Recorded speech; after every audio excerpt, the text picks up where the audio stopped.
Hello everyone, welcome to Jimmy John's Field for another classic matchup between the Westside Woolly Mammoths and the Birmingham Bloomfield Beavers. Alongside Jason Ross Jr., Jenna Rose here on the USPBL Network to bring you today's calls. It's going to be an exciting one. Today we are sponsored by Trillium, and as always on Fridays, Jay, it is Fireworks Friday, so you will not want to miss the absolute show that is going down here. Right now the Beavers are only 3 games back of the Westside Woolly Mammoths, so we're in the stretch. After today's game, there will only be 4 more games until championship weekend, and everyone is so excited. You guys are not going to want to miss it, just on the horizon, and that leads us perfectly into our starters for today. One of the newer faces in the league will take the start for the Westside Woolly Mammoths and right-hander Zach Devin, and Jason, for the Beavers, it'll be A.J. Coleman. Now, you mentioned championship weekend on the horizon. A.J. Coleman is a right-hander who we could very well see on the mound for the Beavers when that Friday of championship weekend does roll around. Coleman has been the ace of this staff so far throughout the course of the season. Told us earlier today that right now you have to be as sharp as ever with your pitches because guys in a 4-team league have just seen you so many times throughout the course of the season. That pitching arsenal for Coleman consists of a 2-seam fastball, 4-seam fastball, changeup, and curve. Likes to change the eye levels on the fastball with the 4-seam and 2-seam, and then that curve and changeup are 2 pitches that really induce ground ball outs along with the 2-seam fastball that has sinking action. He's a ground ball pitcher, so the infield behind him is typically pretty active, G. So right now for Coleman, he's trying to hone in that arsenal. And again, for the Birmingham Bloomfield Beavers, it's about finishing strong down the final stretch here. Run support is going to be very key for the Beavers, but switching over to the Mammoth side of things, a new face in Zachary Devin. He's making his way here to the USPBL from the Pecos League, where he played for the Bakersfield Train Robbers, and he made it to the playoffs, had an appearance there. But really, when we dive into his arsenal, we're going to see the utilization of his fastball, his 2-seam, 4-seam, and he has a slew of secondary pitches to work with. And one of the things that is very notable when we look at Zach, excuse me, it's a bit windy. What's really notable when we talk about Zach is his off-speed pitches. They can really drop in velocity, which can keep opposing batters off balance. Heading into today, he said that he hasn't really taken the time to scout the competition because he's coming in extremely confident with what he likes to throw. He had an ERA just north of 4 when he was in the Pecos League, so he's ready to bring that conviction here with him, and it's going to be key, just similar for Coleman, when it comes to throwing pitches with conviction and getting ahead in counts. Now, as the championship weekend approaches, Jason, let's have a little breakdown of what's going to be coming up here in the next couple of days. You know, it's fun to think about because we have fans pouring in for our Friday night fireworks today. I was looking ahead to the championship weekend. The format will look like this: a 3-4 game on the Friday, which at the moment would be Westside and Birmingham, the teams playing today, and then the Saturday would feature the winner of that 3-4 game versus the 2 seed, followed up by your championship game on Sunday. Utica Unicorns have already wrapped up that #1 spot in the championship game on Sunday. But the thing is, G, it's an interesting dynamic because if you're waiting all the way up until that Sunday, you've had about 8 days off since your previous game. So how rusty/ready to go are you if you are Utica in that position? Should be fun either way. Birmingham Bloomfield has won 3 titles, which is the most of any USPBL team. So I am more than looking forward to it. It's going to be a thrilling one, but we've got to dive into the lineups for today's game. So, Jay, let's kick it off with the Beavers. Yeah, for the Beavers, Connor Bagnetsky will be in the leadoff spot as per usual, followed up by Eric Santiago playing shortstop. Christian LeBoy will bat third and play in right field. Roy Verdejo has the cleanup duties today. He will play in left. Keyshawn Lynch will bat fifth and play second base. Ron Williams Jr. will bat sixth and play the hot corner. Travis McFarland back in the lineup today. He'll bat seventh and play at first base. Collier Rutledge has the DH duties. He'll bat eighth. And Austin Shoemaker rounds out the lineup doing the catching and batting ninth. Leading off for the Mammoths, and at second base is going to be Norberto Navarro. Jordan Finney will be the designated hitter, batting second. And that 3-hole is going to be Lamar Briggs, extremely consistent throughout this season. He'll be patrolling center field. At first base is going to be Logan Herring. He'll be the cleanup batter today for the Mammoths. Nick Caruso will be catching. He'll be batting fifth. Batting sixth is one of the popular shortstops here in the USPBL, Adrian Guzman. Trent Bauer will be following him, batting seventh out in left field. Manning the hot corner will be Spencer McGee, the switch hitter, batting eighth. And to round out that lineup, Trevor McKinley out in right field, the left-handed bat. Thank you so much for joining us on the USPBL Network. You will not want to miss this game here on Fireworks Friday. We'll see you then.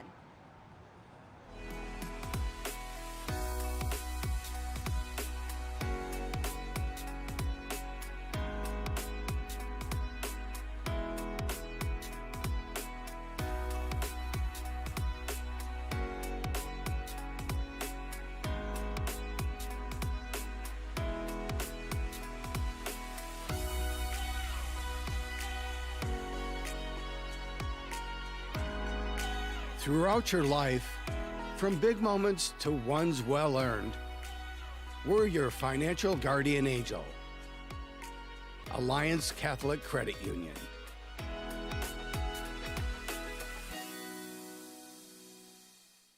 Your neighbors are going to be jealous when they see you're getting a new Connecticut water system. Say goodbye to hard water problems. No more spots on your glassware. Your laundry will feel and smell better. Your hair and skin will look and feel better. Say goodbye to hard water problems and say hello to great tasting crystal clear water with CGC Water.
Welcome into the USPBL Network alongside former Lawrence Tech outfielder Jenna Rose. I'm Jason Ross Jr. The Beavers and the Woolly Mammoths on a sunny Friday night here in Utica. It's Fireworks Friday at Jimmy John's Field. 4 games separate these squads in the West Division heading into this Friday matchup. A big one with just 4 games left on the schedule in the regular season for both sides before the playoffs get underway.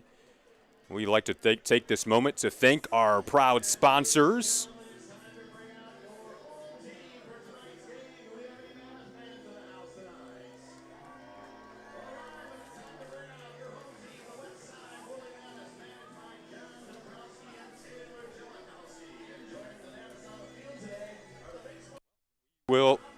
We will do that momentarily.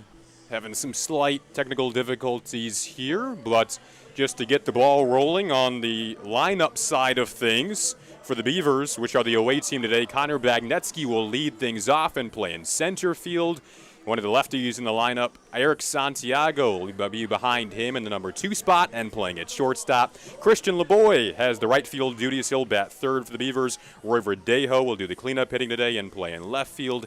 Keyshawn Lynch will play at second base and bat fifth. Ron Williams Jr. has the hot corner, another lefty in the Beavers lineup. He'll be batting sixth. Travis McFarland will bat seventh and play at first base. Collier Rutledge does the DHing. He'll bat eighth. Austin Shoemaker rounds out the Beavers lineup doing the catching and batting ninth. On the flip side, the Westside Woolly Mammoth will feature Norberto Navarro up top in the leadoff spot, playing at second base and leading off. Jordan Finney has the DH role. Spoke to him earlier today. He was super pumped for tonight. Lamar Briggs follows in the third spot of the lineup, playing in center field, the most consistent hitter on the Woolly Mammoths team. Logan Herring will play at first base and do the cleanup hitting. Nick Caruso bats fifth in the Woolly Mammoths lineup, and he will have the catching spot today as well. Adrian Guzman, one of the best shortstops in the business, will bat sixth and play at short, as I noted there. Trent Bauer, typically the DH, will be in left field today, one of the lefties in the Woolly Mammoths lineup, batting seventh. Spencer McGee will bat eighth and play at third base, a switch hitter who has been hot of late, and Trevor McKinley rounds things out, playing in right field and batting ninth. Once again, the Westside Woolly Mammoths and the Birmingham Bloomfield Beavers going head-to-head on a Friday here in Utica. We'll step aside. You're watching the USPBL Network.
about the promo that Jimmy's John's got going on? 5 off 20? How they pulling it off? Magic?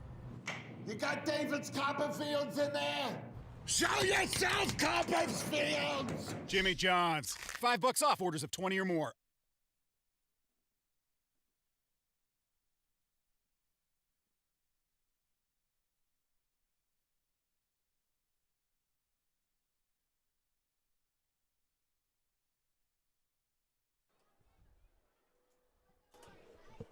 Once again, another wonderful Friday night crowd here at Jimmy John's Field. Again, alongside Jenna Rose, I'm Jason Ross Jr. Zach Devin will be the starting pitcher today for the Woolly Mammoths, the Livonia, Michigan native, making his USPBL debut.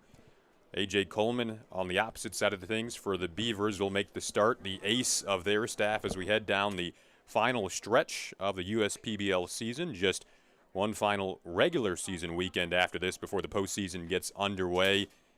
Again, as we talked about in the pregame show, it'll be a 3-4 format on Friday night, that championship weekend when it does roll around. So at the moment, these would be the number 3 and number 4 seeds squaring off on that Friday night. That winner would go on to play the number 2 seed on Saturday. The Utica Unicorns at 22-12 have already solidified themselves as being the number 1 seed in that championship round on Sunday. It'll be here before you know it, G, but right now we're focused on this matchup between the Beavers and the Westside Woolly Mammoths as we welcome you in. It's always a thrilling ball game when you come here to USPBL, Jason. Thank you for joining us digitally, but if you haven't made your way down to the park yet this year, you have to, especially with championship weekend on the horizon. I'd like to take this moment to thank our proud sponsors here at Jimmy John's Field. Trillium is one of our sponsors today. They are the primary sponsor on the broadcast. AAA, Ascension, Belfour Property Restoration, Budweiser, DTE, Fifth Third Bank, Jimmy John's Gourmet Sandwiches, Macomb Community College, Discover, Connect, Advance. McLaren Macomb, Metro Detroit Chevy Dealers, Chevy drives the Motor City. Pepsi, Scott's, let's get to the yard. Valpak, UWM, United Wholesale Mortgage, the number 1 wholesale lender in the nation. Once again, should be a fun one today. Zach Devin has climbed atop the mound, the 24-year-old. Hometown just about 40 minutes away, and G making his USPBL debut. Devin is coming over from the Bakersfield Train Robbers. That is with the Pecos League. They made an appearance in the 2021 playoffs going up against the winners, the Tucson Saguaros. But when we look at Devin's time with the Train Robbers, he had an ERA just north of 4, 7-1 record. Through 52 innings of work, struck out 58 batters, walked 27, allowed 47 hits. But really excited to see Devin work with this arsenal today. He said that he's not necessarily someone who does scouting heading into his appearances. What he's really doing is relying on his arsenal and throwing them with confidence and conviction. What we're going to see on the mound from Zach Devin is going to be his breaking balls. Those are good weapons in that arsenal. They play well with the fastball that sits in the high 80s, low 90s, and he has a pretty good wipeout slider that's in the high 70s, comes out over the top with a nasty hook for the curveball, and that's in the mid to upper 70s. And right now he says that he's tweaking on that two-seamer, and he's been losing a lot of that high and inside on hitters. So really we're going to see a heavy utilization of the four-seam fastball. Pitched for Spring Arbor University.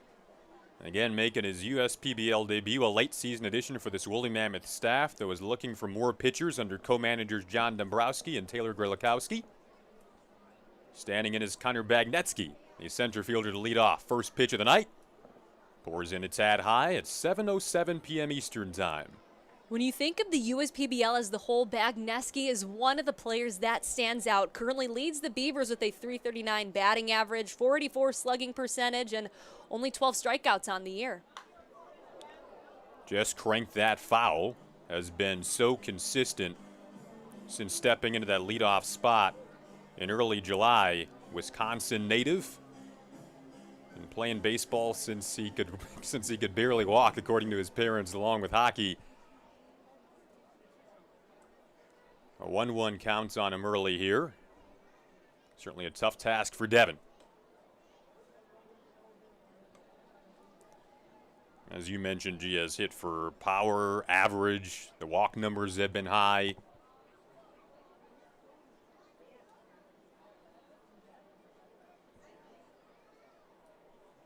Here comes the 2-1. Now they count 3-1 in favor of Bagnetsky. Bagnetsky says that one of the most important things is to put a good swing on every pitch, especially the one that he's looking for, and he's doing that to give himself the best chance to succeed.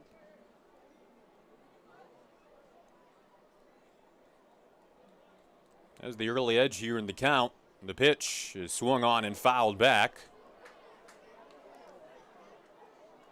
Devin able to dial it back into the strike zone. You mentioned Bagnetsky's mindset of looking for the best pitch to hit, said that he's really focused on not chasing pitches. He thinks that's a strength. And looking for pitches over the heart of the plate. Here's a payoff, and it walked him. This is a pretty dangerous duo that we have stepping up to the plate for the Beavers, especially in Eric Santiago. He's really brought that power and plate discipline with him out of his college days and is in a pretty good spot there behind Bagnetsky, who always seems to find his way on base. That was the 18th walk of the season for Connor Bagnetsky, which is now tied for the team lead with Collier Rutledge. First pitch to Eric Santiago. Tapped back foul.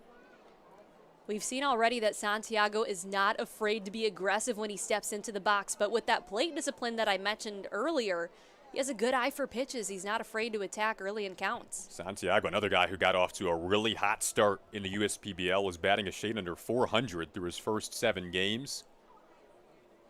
Still at 333 entering today. 0-1. Bounced fair up the line. Woolly Mammoths were looking for 2. They'll get the lead runner. Santiago will reach via the fielder's choice. Spencer McGee making it look easy while he's manning the hot corner. Man, some of the exit velos we see in this league, Jay, they can just barrel their way down that left side. So 1 down with the runner on first in Santiago, and up comes Christian LeBoy.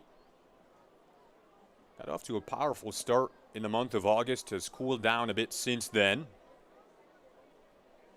Batting .219. Able to take that pitch. A ball, so now 2 out of the 3 first batters that Devin has faced have seen 1-0 counts. LeBoy, a native of Puerto Rico. Now up 2-0.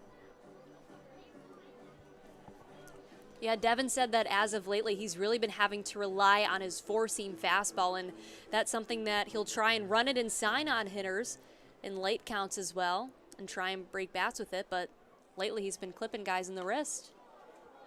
Yeah, he mentioned that pitch is something that you really wanted to work on the command of, and he loves the breaking balls, the slider and curve in tandem with one another.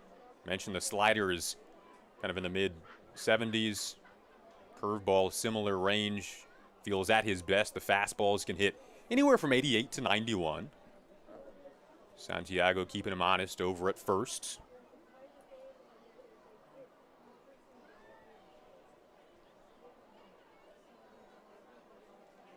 Here's the 2-1 to LeBoy. Santiago takes off with the pitch. Little grounder to Guzman. Throws to first in time for out number 2. Advancing to second to Santiago.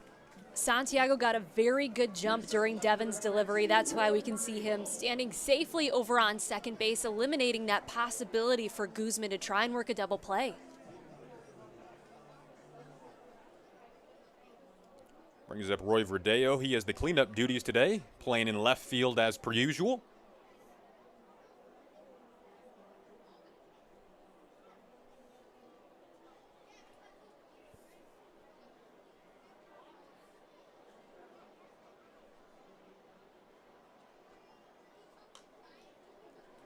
Verdejo fouls the first pitch back. His 22 hits are the most of any Beaver entering this Friday night. As a runner in scoring position here with 2 down, Verdejo was responsible for the walk-off RBI single in the Beavers' most recent 10-inning walk-off win over Utica last weekend. And that pitch gets away from Caruso, a free 90 feet for Santiago to third. And where we are in this game is a little bit eerily similar to what we saw during that, Jason. Because of the international tiebreaker, Santiago was actually on second. He was the one who scored. You're right, little deja vu. Yeah, when Verdejo was able to drive that ball into right field. Verdejo's like, I like this situation. This feels familiar. Yeah, I mean, you definitely have speed when you look at Santiago over on third, has made an absolute splash here in the USPBL. That walk-off RBI single was off an 0-2 pitch. Here's a 1-1. He swings at it, lifts it high to right field, into the grasp of Trevor McKinley to retire the side. So Zach Devon works out of a little trouble with 2 outs there. We're still scoreless after our first half inning here at Jimmy John's Field.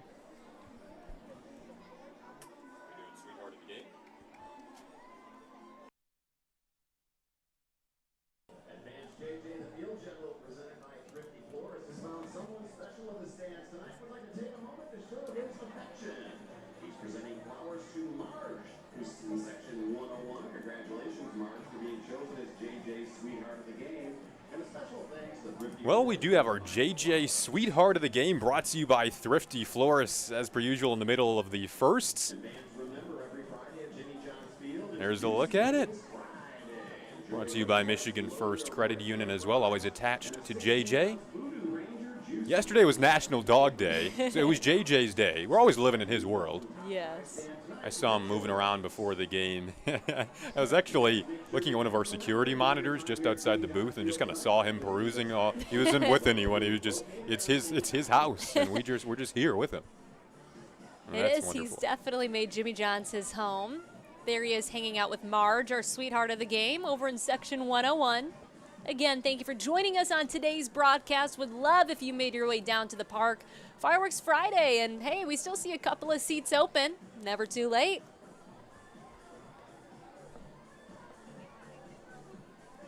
Now on the mound for the Beavers, about to work his first inning is A.J. Coleman, the tallest pitcher on the Beavers staff and tallest pitcher in the USPBL at 6'8". Yep, definitely has that wingspan, which really helps with his delivery and velocity. We can see that Coleman has an ERA of 2.79 and 62 2/3 innings of work under his belt so far. Has struck out 46 batters, which is pretty impressive given that we normally see Coleman as someone who induces some ground outs. So we know that that defense is going to be working behind him today. And some of Coleman's goals heading into today's start is to get ahead in counts and really attack all of his batters with pitches. And to use all of his pitches and to mix them well. Because when you get to this point in the season, the guys have seen you a lot. They know what you're going to throw, but when you can throw them with conviction and hit certain zones that you want to, have sharp breaks, it really pays dividends. He told us earlier today, at this point in the season in particular, your command and your pitches in general have to be sharper than ever because guys in a 4-team league have seen you so many times throughout the course of nearly 3 full months of baseball. Something that he's been trying to sprinkle in more, Coleman, is his 4-seam fastball to change eye levels given that he lives off that 2-seam, calls it his bread and butter, bread and butter, not bread and brother. Because that typically lives down in the zone, changes eye levels, and he's thrown that already more than last. His first pitch to Norberto Navarro. Slides outside at 86. Looked like the 2-seamer there, down in the zone. A sinking action on that pitch. You can get used to him working quickly.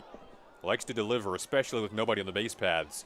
A pitch under every 15 seconds. Feels like maybe 10 seconds at times.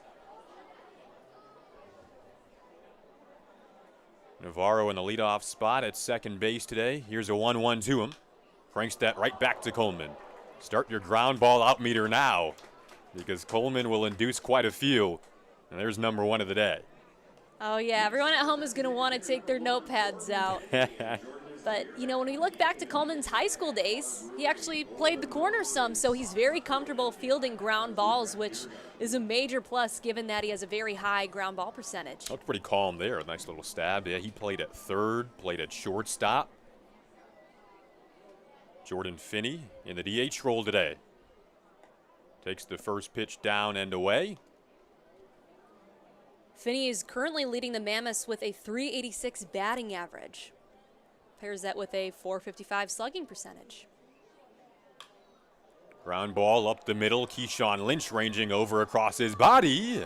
And in time, picked out by Travis McFarland over at first today. Nice work by Keyshawn Lynch. Earlier in the season, we saw him at the shortstop position, and that wasn't necessarily where he was used to playing. But he's very natural in his habitat when it comes to that second base spot. We can see he does have the range and is able to throw on the run, get the out. Upon the arrival of shortstop Eric Santiago, Keyshawn Lynch was able to shift back over to that more natural second base position. They had him at second for the vast majority of July, but looking more comfortable of late at second. Lamar Briggs, the good friend of Keyshawn Lynch, steps in now. There was a point in the season where Coleman and Briggs would joke with each other, and Coleman would say, just hit a home run or strike out, because he's always putting the ball in play. 0-1. Able to get a swing and a miss there. Those two have had some fun battles. Coleman quickly up 0-2 on Briggs here. And Briggs certainly knows how to work a count, so it's very key for Coleman to get ahead, as we see now. 0-2. Briggs held up. Yeah, these two have been some of the most consistent figures on their teams, obviously in different respects. Coleman as a pitcher, Briggs in the lineup and in center field. Here's a 1-2. Once again, goes down and away, dropped it down to 73 miles per hour. Coleman can really live off of that two-seamer and that curveball, so he's made it very important in his checklist to try and incorporate that changeup, because adding that third pitch consistently can change some looks. And when you speak to different guys around the USPBL, a good changeup is something that most hitters tend to struggle with if they do. Here's a 2-2. This is a little light tapper that Austin Shoemaker emerges from his crouched position to snag, throws to first, and 3 up, 3 down for Coleman in the first inning. We've played one full Beavers and Woolly Mammoths, no score on a Friday evening here at Jimmy John's Field. Elite athletes want to be closer to what fuels them. So we built them a gym behind the milk section.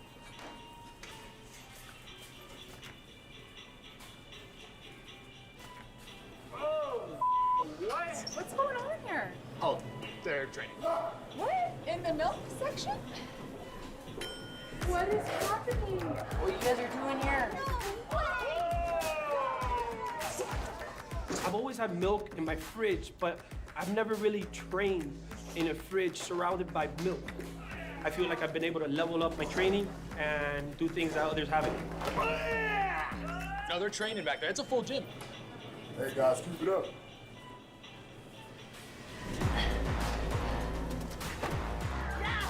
Being close and nearby milk, it's how I hydrate, it's how I recover. It's important to be in arm's reach.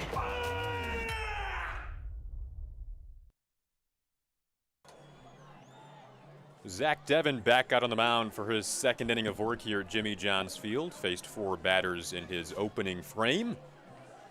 The first of which he's ever thrown in the USPBL. Came over from the Pecos League, as Jenna mentioned.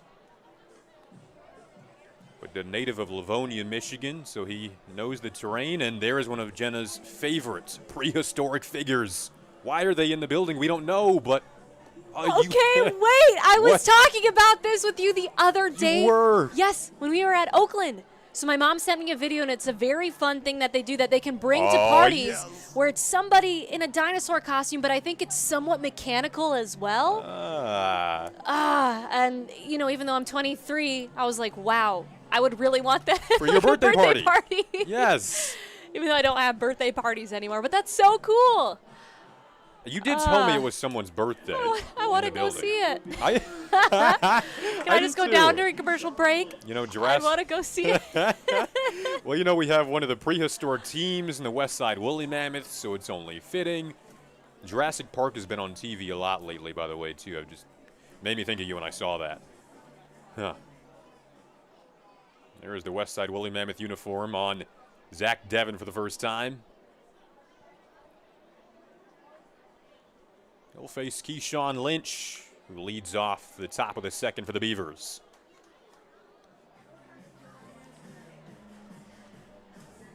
Lynch so far has struck out 25 times this season. It'll be key for him to really attack pitches in certain zones. Able to take the pitch outside that time. We mentioned his abilities at second. Already made a sparkling play in that opening frame. Offensively, as Jenna noted, the strikeout numbers have been there. Has some power in his bat when he does time it up well. That's always a constant struggle as a batter, getting your timing down, because every time you're stepping into that box, you're almost facing a new pitcher. With everything they have in their arsenal, they come at different velocities. The 2-1. And as we talked about on the side of Coleman, there's a strike called there to make it 2-2. Batters have seen him so many times. On the side of Devin, it's interesting in the sense that this Beavers lineup has not seen him at all.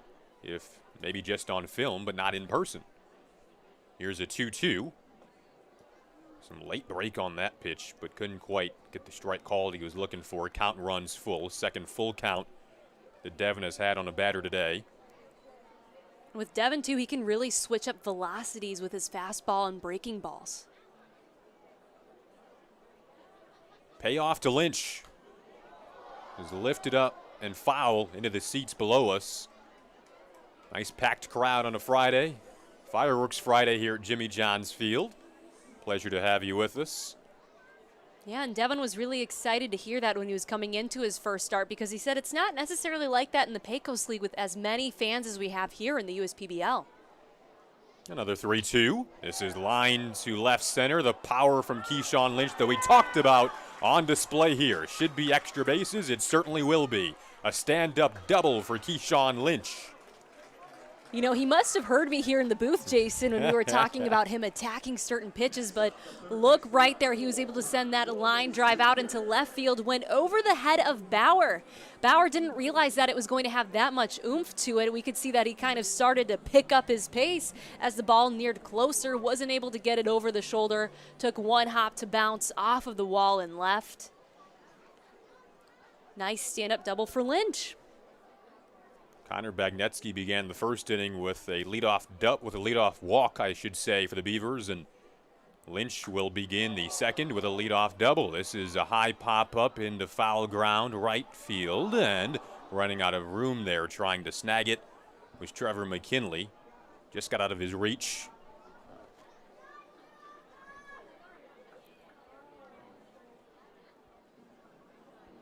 Norberto Navarro made a nice run for it. Look at him coming all the way back to his spot here at second base. Not seeing much of a shift here on Ron Williams Jr. Williams, another guy who has shown the power so far this year. 0-1 pitch. Lynch at second again after the double to lead things off. First extra base hit off Devin.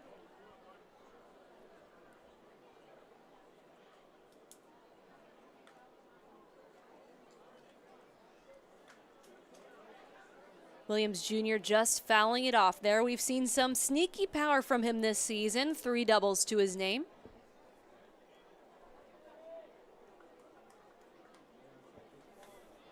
Batting a shade under 200 entering today. It has been about finding consistency for Williams Jr. Cranks the 1-2 wide of the bag. Former high school quarterback. Described himself as more of a contact guy. Just doesn't want to give the pitcher easy outs, in his words. Grinding out ABs. Loves to give his team some life. Goes down swinging that time. A big out number 1 for Zach Devin in the second inning. And first strikeout here in his career at the USPBL. But Jason, with Ron Williams Jr., I love that note that he's a former high school quarterback. I always love that aspect, seeing multi-sport players coming into the game of baseball, because especially as a quarterback, the amount of strategizing that goes into that game those skill sets can carry over. Travis McFarland back in the lineup and batting 7th.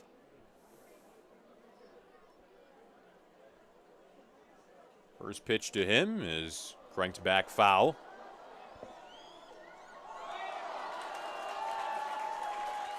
Sounds like a fan got a souvenir below us. And speaking of the activities outside of baseball, in terms of athleticism, McFarland loves to hike whenever he can, especially during summer days. There is that fan that snagged a souvenir.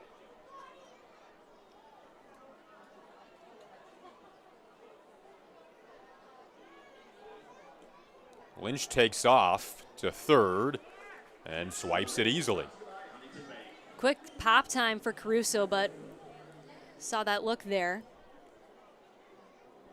from Keyshawn Lynch. Pretty speedy. Stolen base number 9 of the season for Lynch. Hasn't been caught stealing all year, so 9 for 9 now. McFarland awaiting a 1-1. Make it now 1-2. Caruso has some nice framework as well. And it's a pretty advantageous situation right now for McFarland. 4 home runs, 6 doubles to his name. Runner on third. McFarland lifts that pitch in the air to left. Trent Bauer will make the play, but it'll be enough time for Keyshawn Lynch to head home and score the first run of the evening. We can see how explosive Lynch is on third base with that first step that he had off the bag. And that really pays dividends, especially in the game of baseball, to have a high IQ on the base paths and have the speed. So a little small ball brings home the first run of this Friday night. Much like the Beavers' most recent win, which was 4-3 over the Unicorns, out to a 1-0 start. First pitch to Collier Rutledge, little dribbler. Devin off the mound, throwing a first, and making the stretch and making the play is Logan Herring. Not without a little damage, though. The Beavers strike first in the top of the second here on the USPBL network. While credit cards help pay for everyday expenses, carrying a balance each month can be tough on your budget. Since interest rates compound daily, the amount you owe gets bigger and bigger each day the balance goes unpaid. A Green Path debt management program helps you regain control of your finances by lowering credit card interest rates, reducing your monthly payments, stopping late fees, improving overall financial health, paying off credit card debt in 5 years or less. Our caring certified counselors work with you to understand your financial picture and support you on the steps to get control of high interest debt and achieve financial health. Call 844-572-5921 and get control of high interest credit card debt today.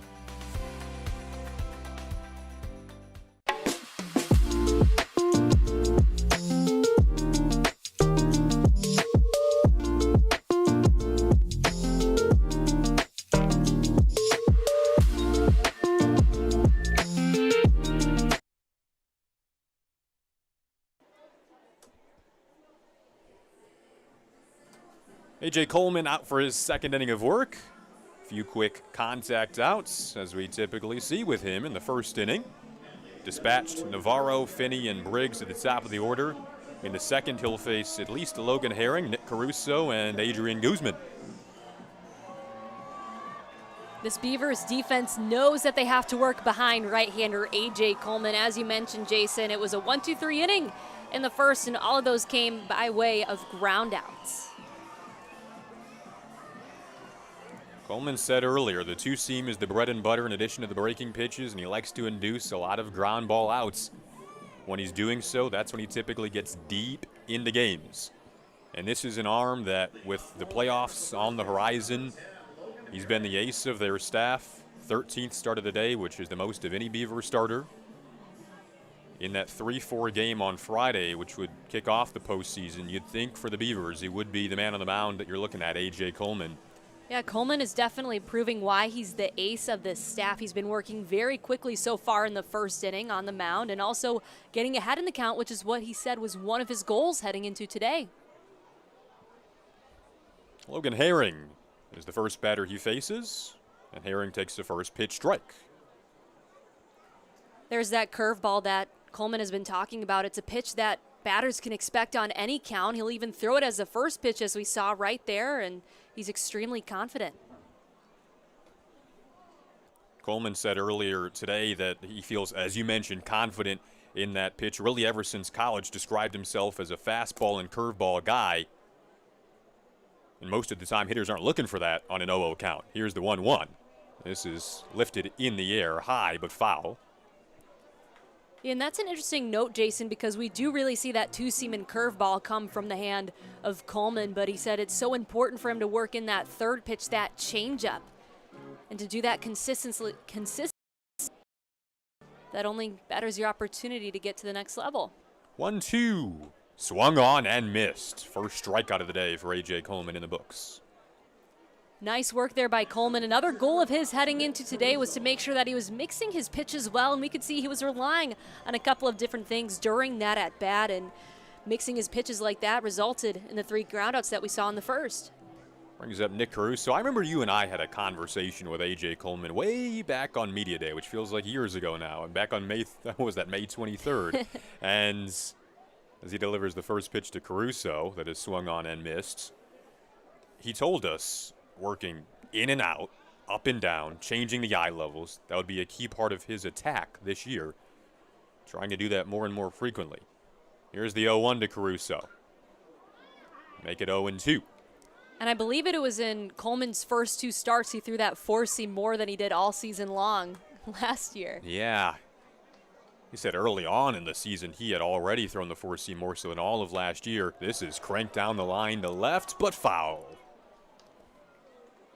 And a lot of people will ask Coleman about his grandfather since he played in the MLB, and we even asked him during Media Day, oh, you know, what advice has he given you? And he said it's a bit of some old school ball techniques, a lot of running and trying to work batters down in the zone, when now really you want to incorporate that 4-seam high.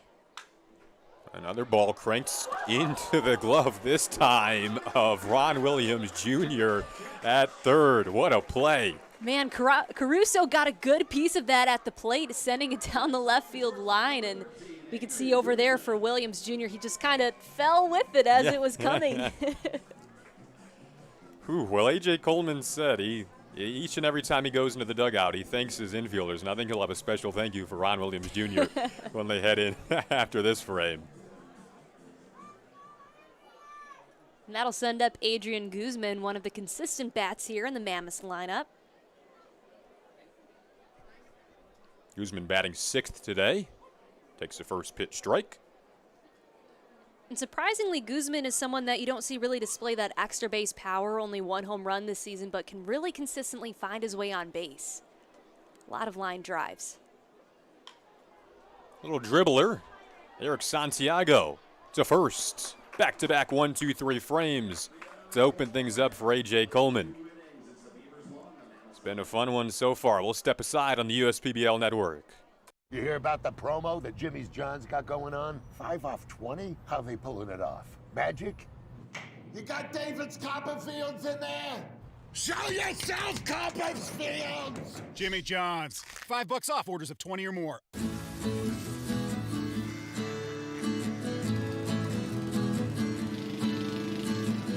People keep repeating that you'll never fall in love, and everybody keeps retreating, but you can't seem to get enough. Let my love open the door. Let my love open the door. Let my love open the door to your heart. Let my love open the door. Let my love open the door. Let my love open the door to your heart.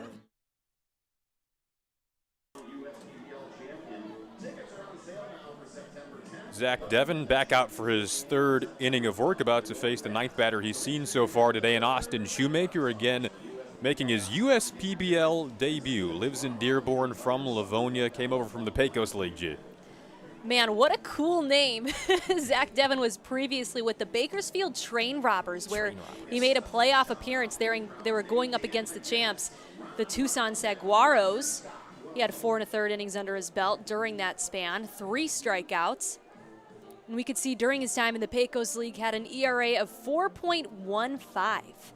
And really what he's bringing with him is a mix of good pitches, really relying on that 4-seam fastball right now, still tweaking on that 2-seamer, and can play those really well off of his breaking balls. Those are great weapons in his arsenal.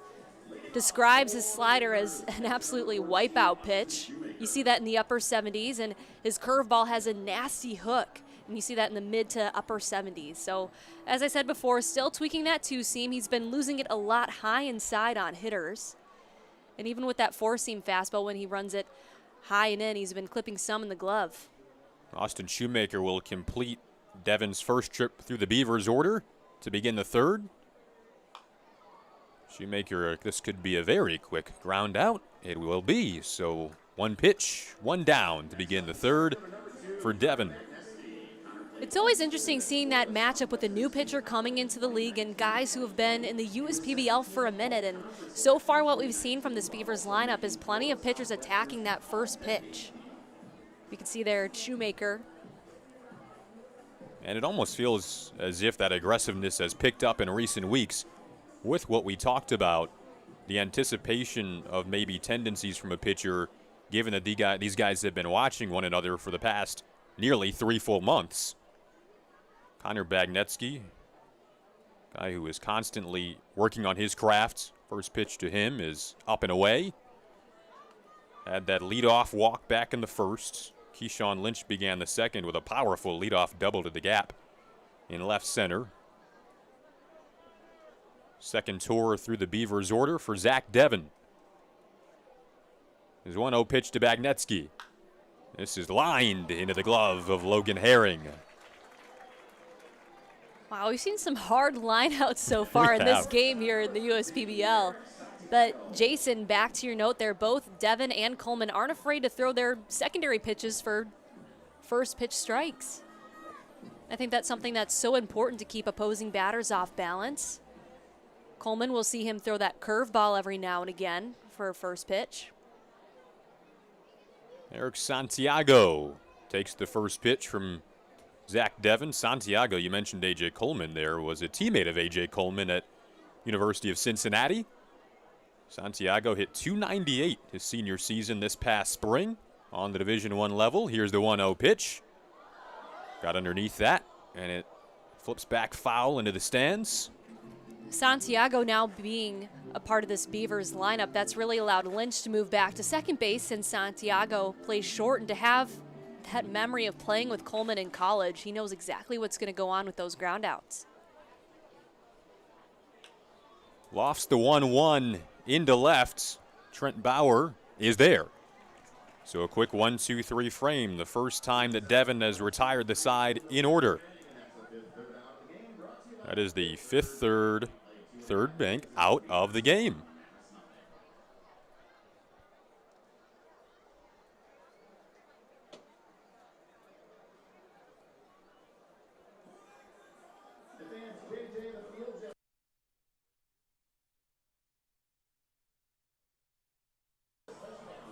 There's a look at our good friend JJ once again. Bringing the water to the umpire, brought to you by Michigan First Credit Union. JJ is such a good boy. He really is. Always love seeing him and giving him belly rubs or patting him on the head whenever we come up here to the booth. Rested in here prior to the game. Got his nice energy boost. Now he's helping others get their energy boost. Sometimes during the late nights here, JII his little dog bed. I'm like, we that looks envy pretty his dog bed, yes. Yeah, it's broken in. It looks, Oh, yeah, no, yeah, especially when it's, I mean, we get out of here pretty late sometimes when it's near midnight and he's already chilling and in bed. There was a camp out at the park last week. Yeah, that looked so fun. I want to come to one of the summer movie nights. I would love that. You know, I believe the next one is Beauty and the Beast. Previous one was Little Mermaid. And here is the kid race, the mascot, with your fave today, G. We do have to get the name on this. I mean, that is excellent. I want to go down and see them. Oh, man. I don't blame you. I don't think there's an age cutoff for having this at a birthday party. I mean, that is advanced. Here is the kid race, the mascot. They'll be racing a prehistoric figure today. Oh, that's wonderful in this shot. He's off to a faster start than most in this race. It's going to be pretty close, which it usually isn't. The kids will win. Yo.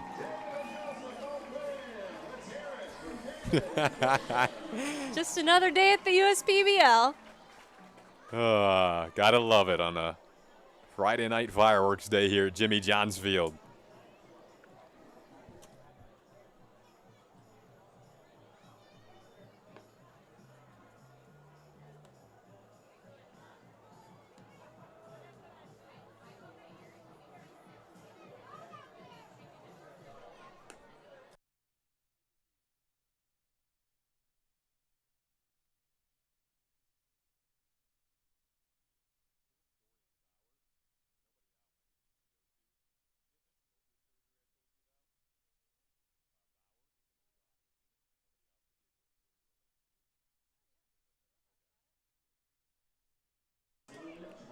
Trent Bauer will lead off the bottom of the third for the Westside Woolly Mammoths. It's been 6 up, 6 down in this very efficient start for the 6'8" right-hander A.J. Coleman. Bauer out of Green Bay, Wisconsin will step in here. Began his college career at Ellsworth Community College. That was really the only school that recruited him out of high school. He had shoulder surgery in the late stages of high school and told me playing outfield he couldn't really throw without pain at 100% level as he takes the first pitch, a strike called there, until sophomore year of college. Now he feels that shoulder's 100% back, but took him a while to reach that point. Said there were times when he couldn't even get the ball back to the pitcher. And G, you went through shoulder surgery as well during your playing days, and something that you can relate to.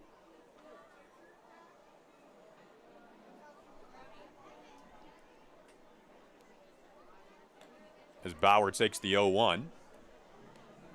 I mean, I can relate to it on multiple levels. Number one, just that drain of confidence when you're going to play college ball. I had shoulder surgery as well towards the tail end of high school, and just simple things like playing catch, it's so physically and mentally taxing.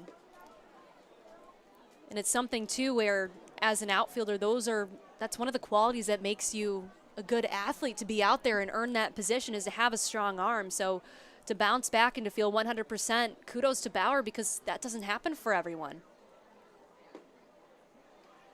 He's now ahead in the count 3-1. I couldn't imagine how frustrating that would be. Obviously, that's your mainstay. That's your territory, but you're just not feeling comfortable in it.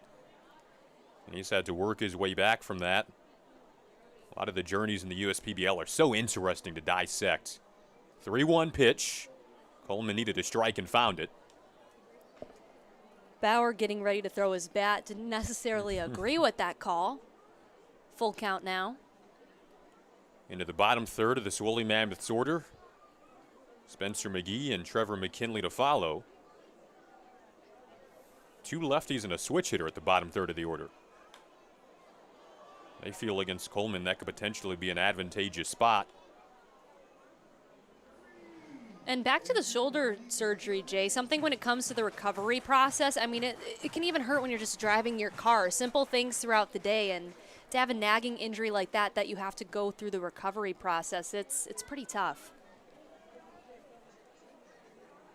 Bauer told me his favorite part about baseball is the battle at the plate. We'll see if he can win this battle. It's a grounder to third. Ron Williams Jr. able to make it to first. Travis McFarland on the receiving end just in time. That was a good snag by Ron Williams Jr. We could see over at first base for McFarland. He had to stretch out pretty far to get the out. But something that we've noticed about Bauer so far this season, he really has a strong tendency to send the ball the opposite way. He likes to spread the field. But there, it just got off the tip of his bat a bit for a solid grounder. Here's the switch hitter batting left-handed, and Spencer McGee. Again, essentially one of 3 lefties that you'll see down at the bottom third of the order today against the right-hander Coleman. McGee has been working on his contact point a lot, and what he's been doing to work on that is work with the hack attack,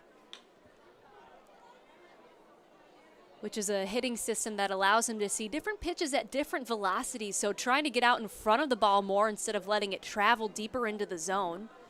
That'll allow some extra pop.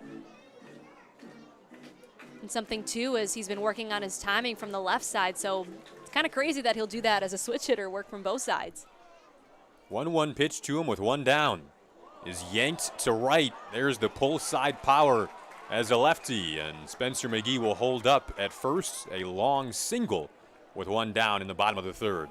Well, that work he's been putting into the hack attack is certainly paying off. As you said, Jay, pull side pop, sending a line drive into right field. Trevor McKinley now steps in, another lefty.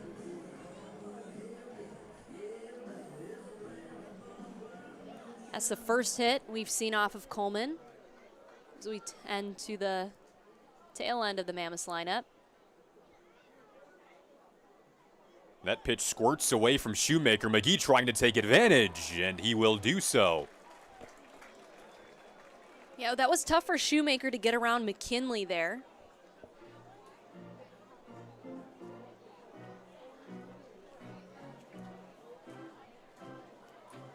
But as a batter in the box, you don't have to get out of the catcher's way, and when you stand in there like that, it allows your runner to get to the next base, as we saw just there in McGee. 1-0 count on McKinley. He'll complete the first trip through the order for A.J. Coleman, who retired the first 7 batters he faced to kick things off today. Now a runner in scoring position for the first time against the ace of the Beavers staff. What's the 1-1 fly? Down and in, another stop made by Shoemaker. You can expect quite a few pitches down in the zone from Coleman with his arsenal. Bread and butter, 2-seam, not bread and brother. We got it that time. We're getting there. We're getting there. 9-inning game today. We got plenty of time. Bottom third, 2-1 pitch. Make it 3-1 now. Second 3-1 count that we've seen from Coleman so far today.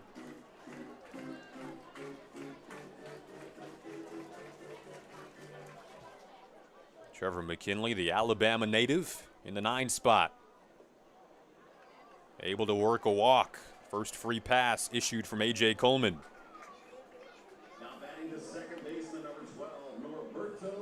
We can see Shoemaker making his way to the mound to chat with Coleman, along with Ed Campanella, the team's manager. And Campanella, the manager of this Beavers team that's at 12-20 on the season, coming off a 1-run victory over Utica. That was a 4-3 walk-off win last Saturday. Mentioned earlier in the broadcast, Roy Verdejo had that RBI single to end the night in dramatic fashion. Coleman certainly has earned his spot as the ace on this staff. We've also seen him have an appearance or 2 out of the pen, so can work with runners on. ERA a shade under 3 through 12 starts this season. 62 2/3 innings pitched, by far the most of any Beaver pitcher.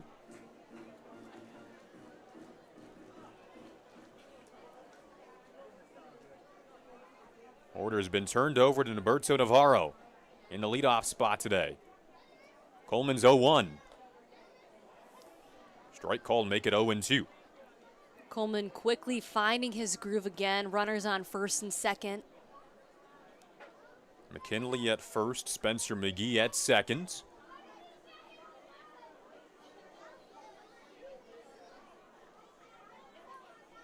There's the 0-2 pitch. This is hit sharply on the ground and past the glove of McFarland. Rounding third and heading home is Spencer McGee. McKinley will settle at third, and it is a double for Norberto Navarro. Tie game. We can see that McFarland got a little tripped up, falling slowly as the grounder hopped his way. The throw was made down to third, and we could see Ron Williams Jr. literally blocked it with his body, wasn't able to get it with his glove. And that could have been a pretty dangerous situation if that got by him. So an RBI double for Norberto Navarro knots things up at 1 apiece. McKinley goes from first to third, and Spencer McGee cashes in crossing the plate. 1 out, and it brings up Jordan Finney, who's been red hot of late, trying to continue what's been a good start to the third inning for Westside's offense. Finney constantly finds his way on base, a little less than half of the time. It's a .413 on base percentage.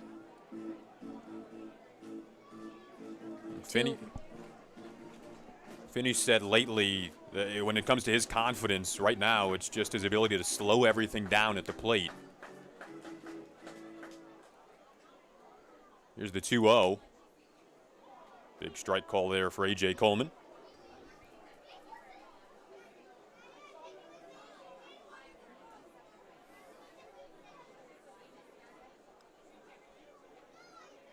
With Finney, when you speak to him, you can really hear that compete mode type of mindset in his voice.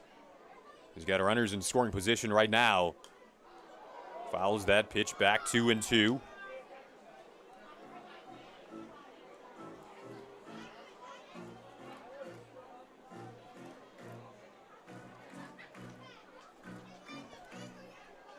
McKinley at third, Norberto Navarro at second. 1 down, a 2-2 count. Coleman retired the first 7 batters he's faced, but been a scratchy start to the third. Here's the pitch. Swung on and missed. Strikeout number 2 of the day for A.J. Coleman is a big out number 2. Yeah, that certainly was a big out, Jason. Runners on second and third. And that'll send up one of the major threats in this lineup, Lamar Briggs, batting third. 37 hits to his name entering this game. .544 slugging percentage. The major challenge for Coleman, given that these two have squared up multiple times this season. The 6th batter that Coleman has faced in this third inning after a couple of 1-2-3 frames to begin the day. Briggs swings at the first pitch, hard hit back up the middle. Could bring home 2. It should. It's a 2-1 Westside lead to make it 3-1. Briggs stepped up to the plate and knew exactly what he was looking for, was able to send that fastball straight away to center field. Hard line drive. Squeaked past Coleman. He looked so surprised on the mound.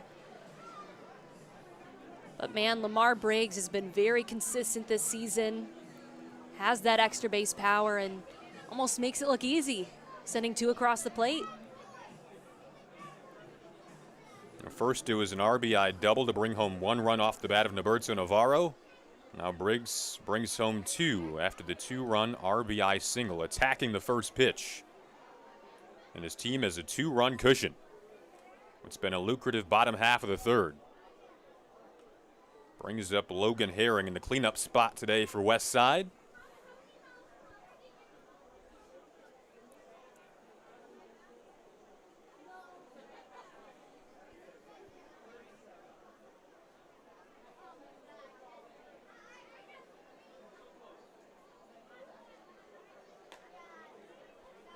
Count now 1-1 on Herring. Lamar Briggs at first, and Coleman, one of the calmer guys you'll speak to in the USPBL, so certainly one who won't let a moment like this rattle him. But at the moment, just trying to wrap this up. 7th batter that he's faced in this bottom half of the third. We talked about it in the pregame show. This is going to be a moment moving forward that run support is going to be very crucial for the Beavers. 2-run lead right now for the Mammoths. Coleman typically inducing ground balls, so this defense knows they have to work behind him. not only defensively, but offensively.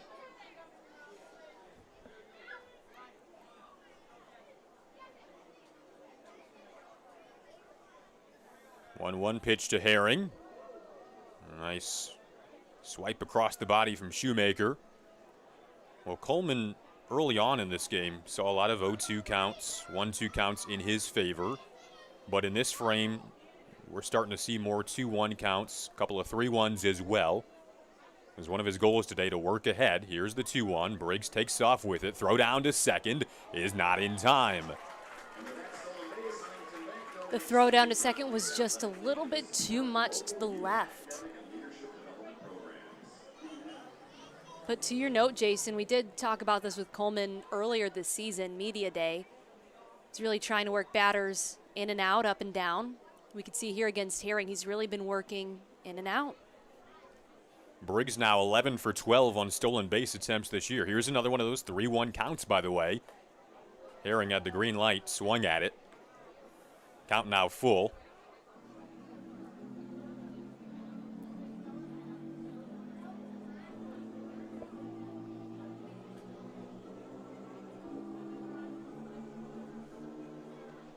Herring trying to extend this inning.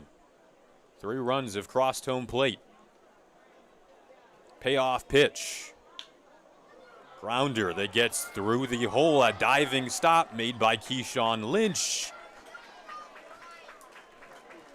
However, everyone will be safe. That grounder was hit in a bit of an odd spot in the infield. You can see McFarland gave up on it, sending Lynch diving to make the stop.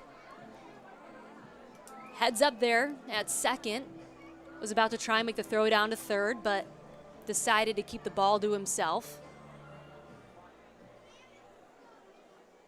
So Herring does indeed find a way to get the job done and extend this inning. Briggs on to third. Runners on the corners with 2 outs.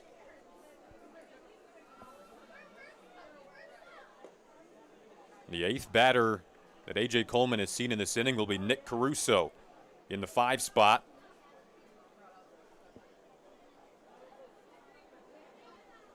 Caruso out of Youngstown State. Taps the 1-0 pitch foul. Now 1-1. Caruso with 8 RBIs in the books. Looking to notch a few more. And has the bat to do it. These two have squared up multiple times.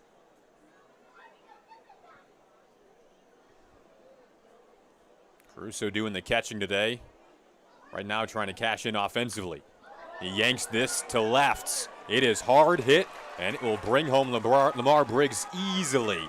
On to third goes Navarro, and the Westside Woolly Mammoths are in business with a little more 2-out magic. Easy stand-up double there for Caruso. You could see that he identified that curveball right away and sent it deep into left field. That's one of the tougher things because Coleman is really just relying on 2 pitches, trying to incorporate that change a little more, seeing a bit more flashes of that 4-seam, but as a batter, you know most of the time you're seeing that 2-seam and curve. Makes it a 4-1 game in favor of Westside. All 4 of the runs have been scored in this inning, as it just continues to roll on. An RBI double for Nick Caruso. 2nd RBI double we've seen in this inning. Shoemaker runs out of room.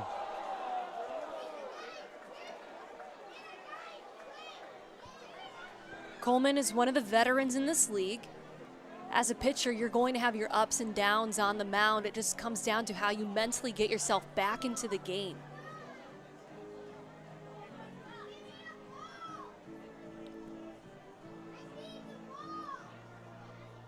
McKinley 90 feet away from home plate. Nick Caruso at second.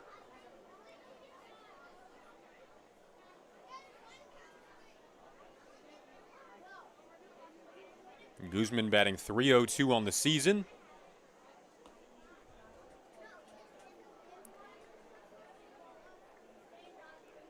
Westside is 12-3 this season when scoring at least 4 runs. They've already done that, and we're not even through a full 3 innings. Here's the 1-1 pitch. This is lined to center field. Bagnetsky backing up, reaches up and makes the play to finally retire this Westside offense. That was a lucrative third inning of work that played 4 runs. Beavers have 1, and it's a 3-run advantage for Westside as we'll head to the bottom of the third when we come back. They call me Prospects since the day. Nation, and I don't know if we can attribute that to Just him playing ping Yeah. pong. But it's definitely fun to see what players like to do in their extracurriculars outside of baseball and how those skill sets transfer over. And I think we talked about that earlier with Ron Williams Jr. Yep, he was a high school quarterback and told us that really helped develop an IQ that has translated to all sports, just the amount of pressure that's on you as a QB and needing to know everything that goes on. He swings at the first pitch that he sees. It'll drift Briggs back. About 5 feet inside the track is where he makes the play for out number 3. So not quite a 1-2-3 frame for Zach Devin. He faces 4, retires them relatively quickly, and backs up what his offense did in the third. We'll step aside on the USPBL network. I enjoy renovating my home, so getting materials with my Chevy Silverado is a daily trip. But as the strongest, most advanced Silverado ever, it's perfect for all my projects. And with the most functional bed of any pickup, plus the power-up down tailgate, my Silverado helps me with everything I need. Of course, a little assist from a friend doesn't hurt. Lease a 2021 Silverado Custom Crew Cab for just $199 a month. Put it in D and see why Chevy drives the Motor City. I'm all out of love for my old insurance. Switch to insurance. They're saving me so much. They covered my car and bundled with my home. I feel so secure to say I love insurance. Hello, AAA Insurance. Goodbye, insurance. Hello. Insurance. Get a quote and save up to 20%.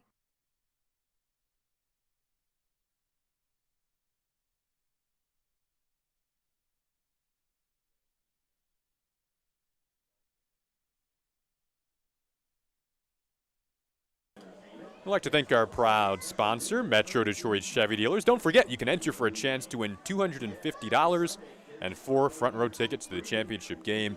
Text Chevy Detroit to 555-888. Visit chevydetroit.com/USPBL for official rules.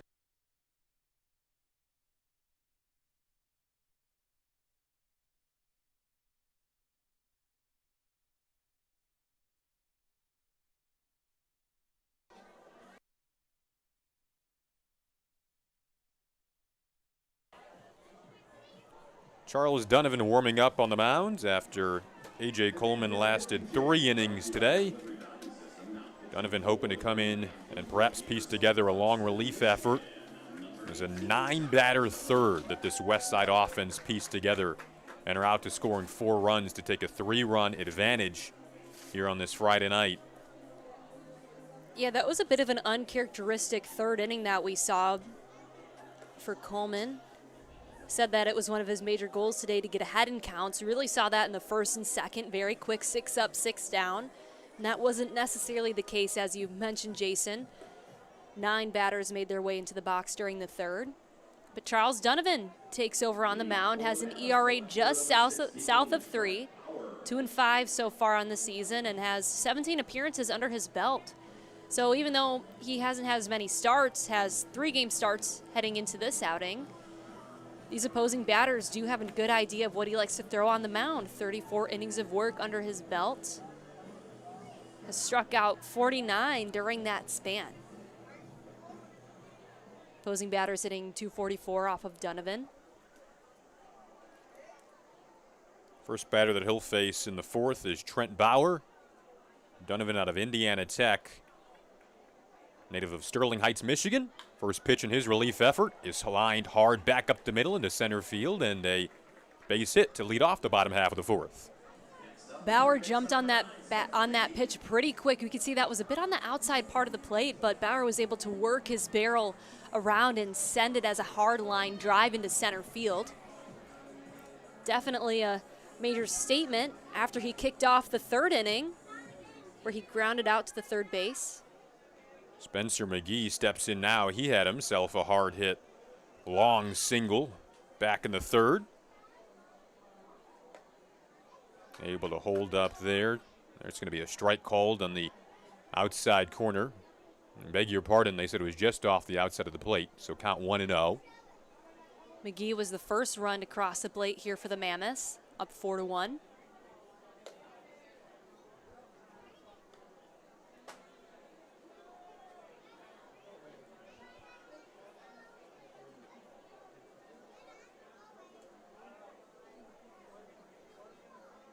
Trent Bauer at first after the single to lead things off.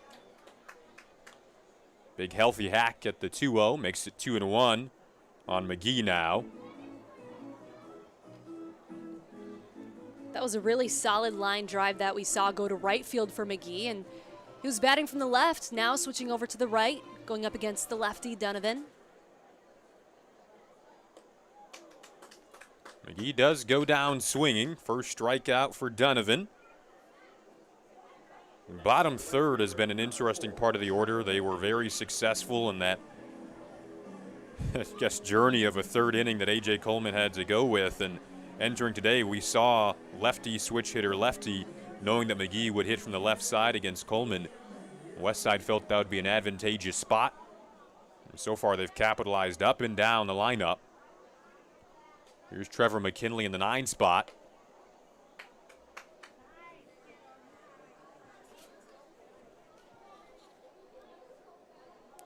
Westside at 15-17 on the season today. But as we mentioned, 12-3 when scoring at least 4 runs.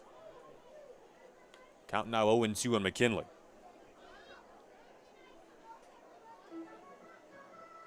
The record would indicate it's been an up and down season for Westside. 4-4 in the month of August. 0-2.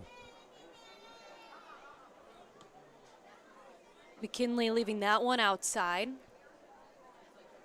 1-2 count now.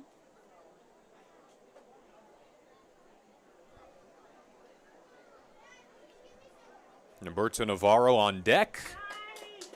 Another batter goes down swinging at the hands of Charles Donovan. Donovan definitely making a statement coming in relief for A.J. Coleman, striking out McGee and McKinley. Bauer was really the only one so far to get a solid piece off of Donovan, attacking a first pitch fastball.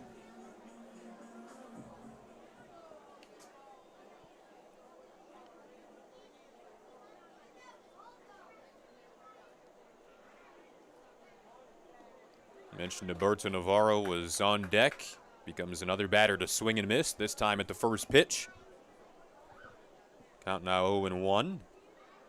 Donovan racked up 138 career strikeouts in his 4 years at Indiana Tech. He's a strike away from K number 3 in our books here in the 4th.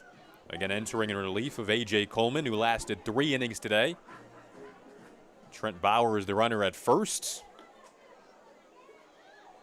Donovan is working very quickly here during this outing.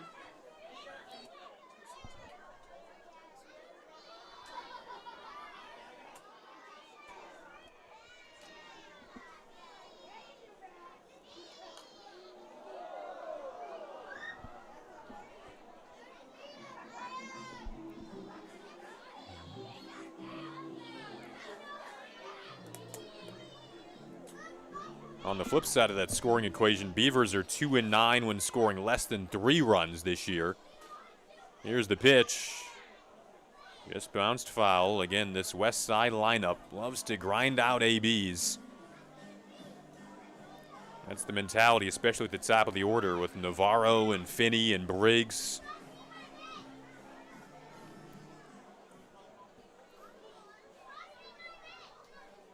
Here's the 1-2. Fouled back.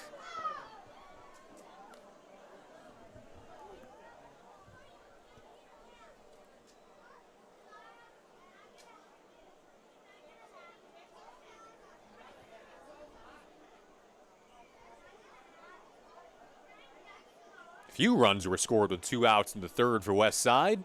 Navarro lofts this into right. A diving play. The catch is made by LeBoy. Gets up with a well-deserved smile to wrap up the 4th and keep it a 3-run game. Westside up 4-1 We'll step aside on the USPBL network. We've played 4 complete innings here at Jimmy John's Field. We're the financial champion of Michiganders. Whether you're a goal-getter or dream chaser, an empty nester or up-and-comer, anyone in Michigan can bank with us. Michigan Schools and Government Credit Union.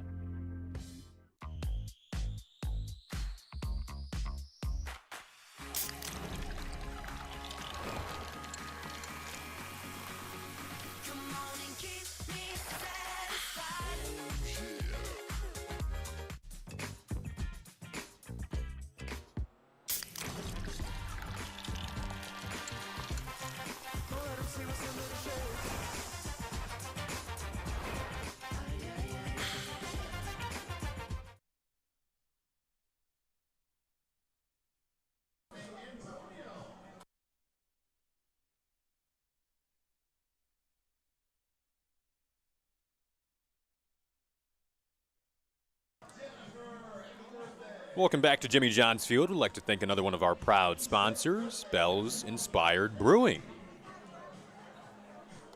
Don't forget that when it's time for baseball, it's time for beer. Two Hearted Ale has been named the #1 beer in America for the past 4 years by members of the American Home Brewers Association. Play ball with the best. Two Hearted Ale, the iconic American IPA from Bell's Brewery, Comstock, Michigan. Please drink responsibly.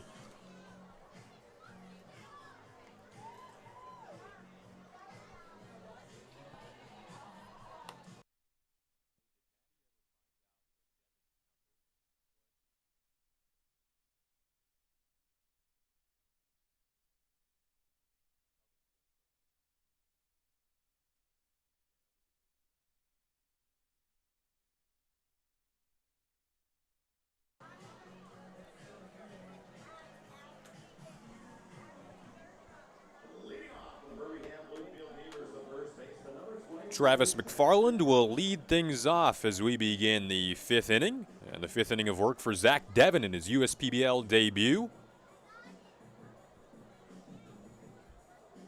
Feeling comfortable on the top of the mound right now. His team is a 3-run cushion.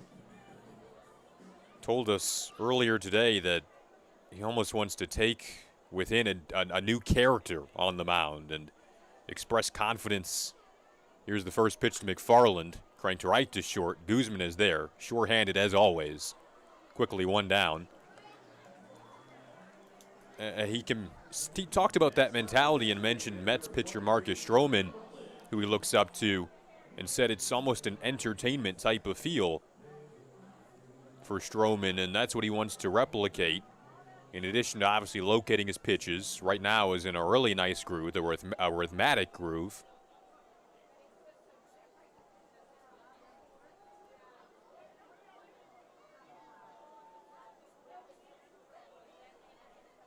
Collier Rutledge steps in now.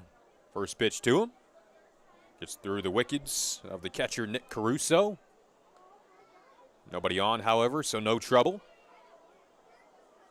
Devin went to Spring Arbor University. Lives in Dearborn with his fiance. Here's the 1-0 pitch. Said he really would have to give the love of baseball that he has credit to his grandfather when it comes to that, because they would play each and every day in the summer together. Said his grandfather would hit ground balls to him on summer days when he was a kindergartner, first grader. 2-0 is popped up. Drifting back is Logan Herring. A couple of contact outs to begin things in the 5th.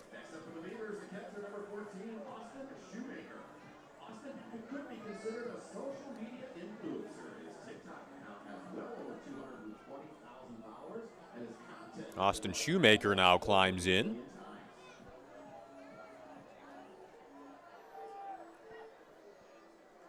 Lefty down at the bottom of the order for the Beavers. Devin getting set to complete his 3rd trip through this Birmingham Bloomfield order. Shoemaker doing the catching today. That dribble is foul. I mentioned that Devin lives with his fiancée, Austin Shoemaker. Got engaged earlier this summer at the ballpark. If you weren't with us for that, his then girlfriend, now fiance, threw out the first pitch, and Austin was the one on the receiving end because he is a catcher. And that may have been the most memorable catch of his life.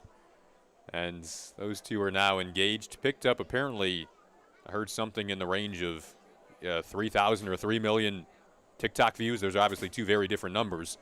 Jenna has the stat on this as she returns here.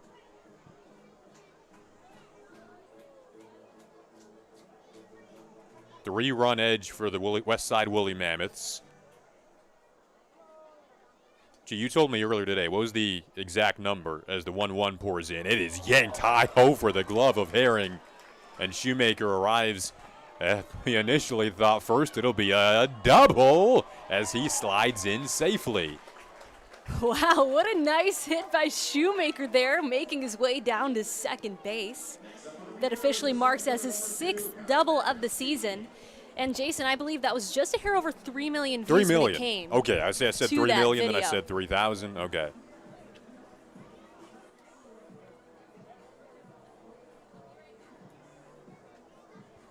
Brings up Connor Bagnetsky in the leadoff spot for the Beavers.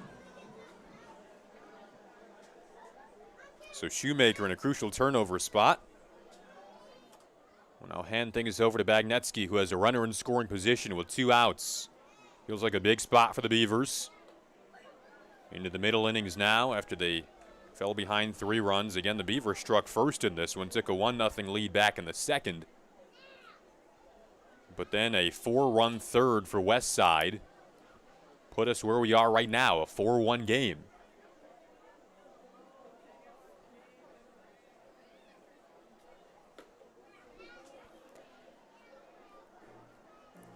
Beavers looking to get some runs on the board here. Shoemaker setting them up for success with that double out on second. And as we know, Bagnetsky extremely consistent at the plate. Batting .339 entering today. Drew a walk back in the first inning. And a line out in the third.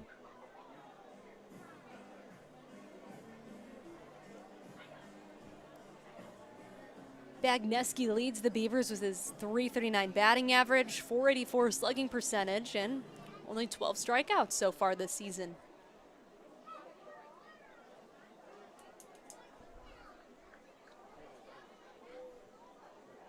One-two is laced over the glove. It hopped off of Roberto Navarro's mitt, and that'll bring home the runner in Austin Shoemaker, and it is a 4-2 game. Wow, that couldn't have landed any more divinely for Bagnetsky there. It looks like it either played with the lip of the grass where Navarro was and it popped up, or I think it did that instead of hitting his mitt. But you can see there, he really capitalized on the base paths going to second. And Shoemaker able to make his way home, getting the head start, knowing that he had to move no matter what with 2 outs.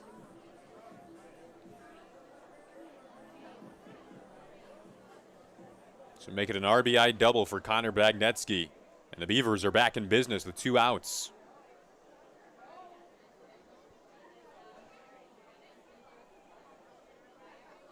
Brings up Eric Santiago. Speaking of consistency and reliability. Hitting .333 so far this season. He and Bagnetsky, both the 2 Beavers, hitting above 300 in this lineup in the 1 and 2 spots.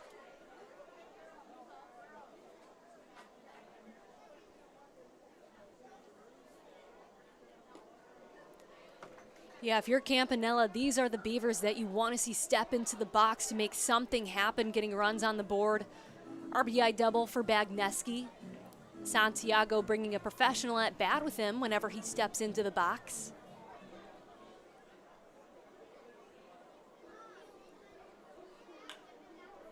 On the grounds, Spencer McGee to first in time. So that'll retire the side, but not before 1 crop late to make it a 2-run game. A little tighter now. We've played 4.5 at Jimmy John's Field. I'm all in with HR and Organizational Development Council. I'm all in with Marketing and Business Development Council. I'm I'm all in with Operations and Member Experience Council. I'm all in with CEO Council. I'm all in with Lending Council. I'm all in with CFO Council. I'm all in with Technology Council. Our credit union is all in with CUNA councils. At Fifth Third Bank, we're working hard to make banking a Fifth Third better, which means we put 166.7% into everything we do. I think you can only give 110%. Well, with free checking, fraud protection services, and an automatic savings tool to help you quickly reach your goals, 166.7% is possible. Oh, wait till my 8th graders hear about this. They're gonna be like, it's not possible. Well, yes it is. This is banking, a Fifth Third better. Welcome back to the USPBL Network here at Jimmy John's Field. Charles Donovan back out and working in relief of A.J. Coleman, who lasted 3 innings today. Donovan racked up a couple of strikeouts to eventually retire the side in the 4th, now moving into his 2nd inning of relief work. Donovan certainly has been able to move quickly, Jason, and he's kind of tapping into that energy that Coleman displayed during the first 2 innings earlier today, where it was 6 up, 6 down. And let's hear it for the Priority Health USPBL Dance Crew. Special thanks to Dance's Only Studio, the official practice facility of the Priority Health USPBL Dance Crew. Dance's Only Studio. And we're seeing some runs get back onto the board here for the Beavers, something that when they're able to string hits together, they're able to capitalize. And there we really saw power at the plate by Shoemaker. Nice double to spark things offensively. Bagneski backing it up with a double of his own.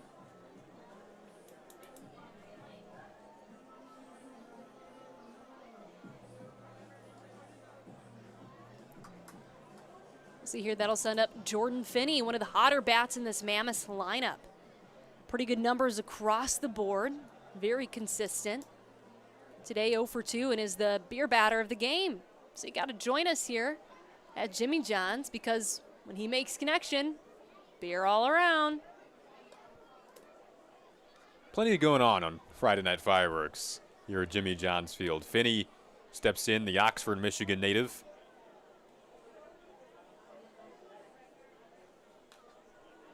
His dad, Shane, ran track for Eastern Michigan. However, G, when I asked Jordan if he did any running in track, he quickly pointed out he is not a big runner. I agree.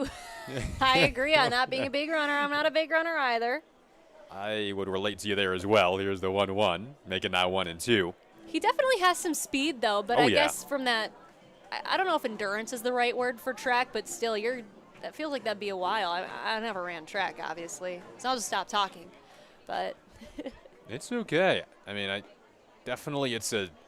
think maybe just the vibe I got from the conversation was the kind of getting up early in the morning and going out to jog type of run. Not his thing and not our thing. It's some people's thing, it's just not ours. It's definitely not our thing. Here's the 2-2. This is lifted high in the air, but it'll drift foul. Look at the right field berm there. Plenty of fans having a wonderful Friday night. Yeah, that definitely was one of my least favorite aspects of softball, the whole running bit. Would just rather, hit the ball. 2-2. That was a nice pitch by Donovan, just on the outside there. Good velo. We've seen throughout the season, Donovan has the swing and miss stuff. A couple of quick strikeouts in his first inning of work. That pitch hit Finney, and he'll take a free pass to first. Appears to be okay.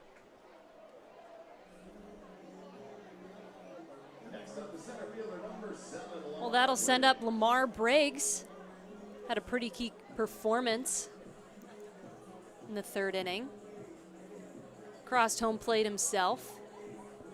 He had a 2-run RBI single, scoring McKinley and Navarro. Seen a lot of hard hit balls up the middle today, and that RBI single for Briggs was off the first pitch from Coleman. Opts to attack the first pitch once again, but it's had late. Drifting over is McFarland and couldn't quite make the play.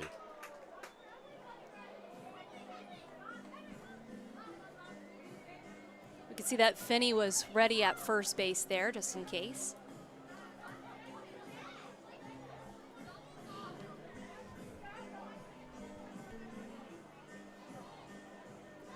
Briggs spent his time in the offseason working with his hitting coach on incorporating his lower half more into his swing. And he's someone who's really able to generate that power. Told us that sticking to his plan at the plate, not steering away from it, is simply the mindset right now. It's what it has been, in his words, throughout the season. Because of that, he's pieced together the most consistent season of any Westside Woolly Mammoth offensively so far this year. Briggs' goal is to stay in the middle of the field and hit balls hard, and he's been able to do so today, that's for sure.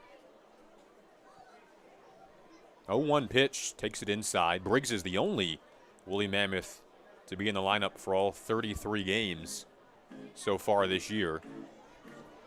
And that bat has certainly earned him the right, in addition to his abilities defensively. He's playing in center field today. Lifts that to center field, and it gets down in front of Bagnetsky. Advancing to second goes Finney, and Briggs settles in at first with his second base hit of the day. Bagnetsky deciding to play it on the hop last second. Was able to stop the ball from going farther in the outfield. But man, like we said, Briggs' goal has been to stay in the middle of the field and hit balls hard, and that's what two of his hits here tonight have looked like. Oh, yeah. Practically identical there. That last single to the one we just saw. Pretty sure his hitting coach will be getting some nice texts after today's game. Briggs has been really putting in the hard work, and that has really showcased this season here in the USPBL.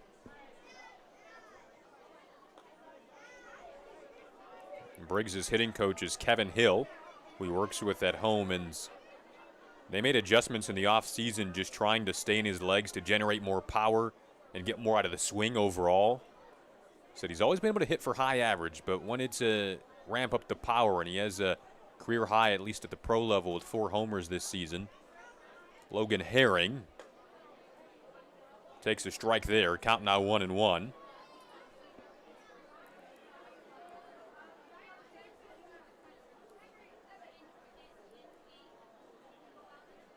Herring struck out in the second, then grounded out to the second baseman in the third.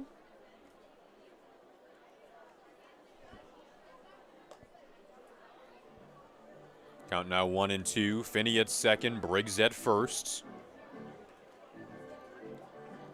Herring batting cleanup today.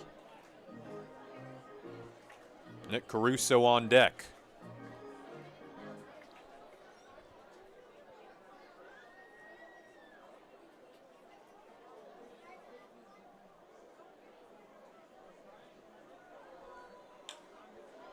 Donovan's 1-2 delivery is on the ground. Beavers are looking for 2, and they find it to get the double play.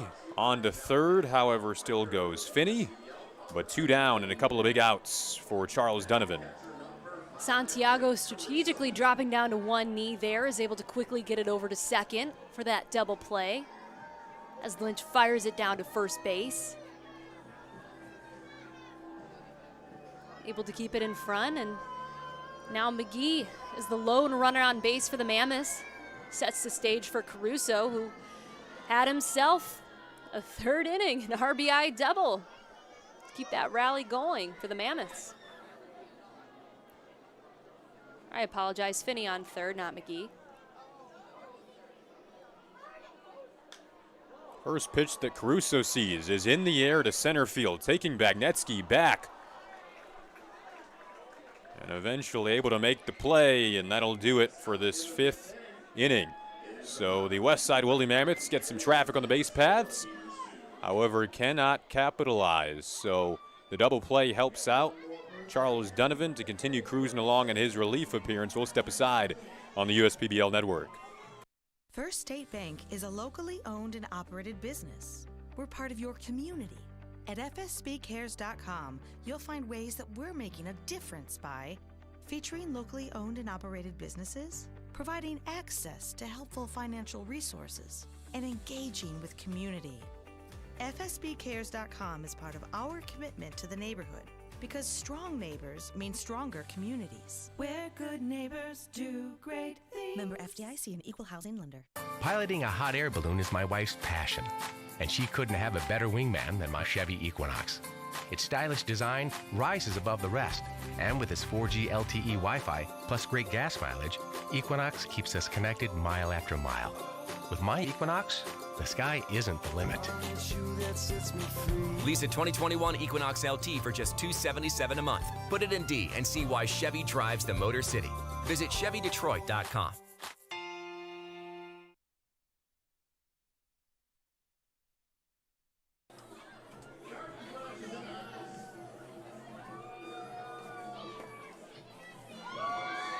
Top of the sixth now here tonight at USPBL. Jenna Rose alongside play-by-play broadcaster Jason Ross Jr. Inning number 6 for Zach Devin now. Yep, has been very efficient so far here today.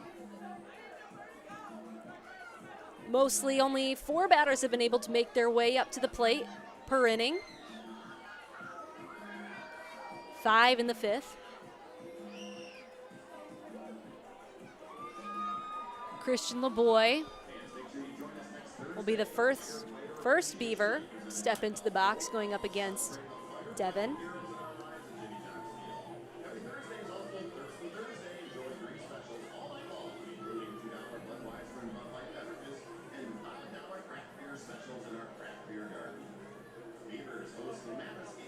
And Devin making his USPBL debut if you're just tuning in. Allowed a run in the seconds, but that's been it today. His offense gave him a 3-run cushion that's now shrinked to a 2-run lead for Westside. But Devin's opening act has been a fun one to watch. We spoke to him earlier today, and one of the fun quotes that stood out as Christian LeBoy takes the first pitch strike was that he loves pitching because it's a mental game. Called it a game of chess up there. All the weight on your shoulders and being able to withstand that is a fun challenge for him. 0-1. Swung on and missed to make it 0-2. Unicorns' Jake Kinney has also said that about what he loves with pitching. Also called it similar to the game of chess. That's something that you have to have, that eagerness as a pitcher and strategy.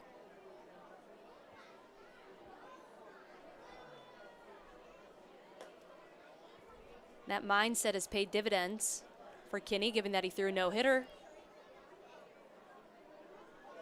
I apologize, that came by way against the Unicorns. He's on this Beavers staff. And we've seen Kinney in relief recently in different roles. He was originally a reliever, so it'll be interesting to see how those arms work today. Another hard hit ball off the bat of LeBoy, and Briggs is back to make the play. LeBoy really sent that into right center field with some power, getting his barrel through the zone. Was able to fall into the glove of Briggs. We have some speedy outfielders on that right side, and Briggs and McKinley. LeBoy also a right fielder himself. LeBoy has put some good swings on the ball today, just has been stymied by that outfield that Jenna mentioned.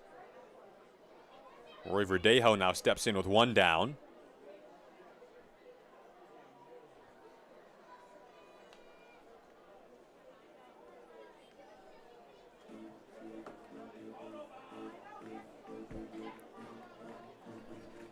Devin really making a splash here in the USPBL. Along with his fastball, his breaking balls have really been playing well here tonight. Wipeout slider, upper 70s. For Verdejo, little dribbler, Devin slipped there. Norberto Navarro to first. Was it in time? It was. What a nice stretch by Herring down at first base. You could see Devin was ready to try and field that ground ball. Like you mentioned, Jason just slipped with his right foot. All around, nice fielding, solid play. And defense behind him has definitely been stout today. Spencer McGee at third base, Guzman at short, Roberto Navarro at second, Herring at first. The outfield of Trent Bauer in left, Lamar Briggs in center field, and Trevor McKinley in right field. Yeah, and paired with that defensive success, we've really seen these these Mammoths bats come alive. Keyshawn Lynch steps in now. He has had success off Devin, a double in the second and a single in the fourth. Both hard hit balls.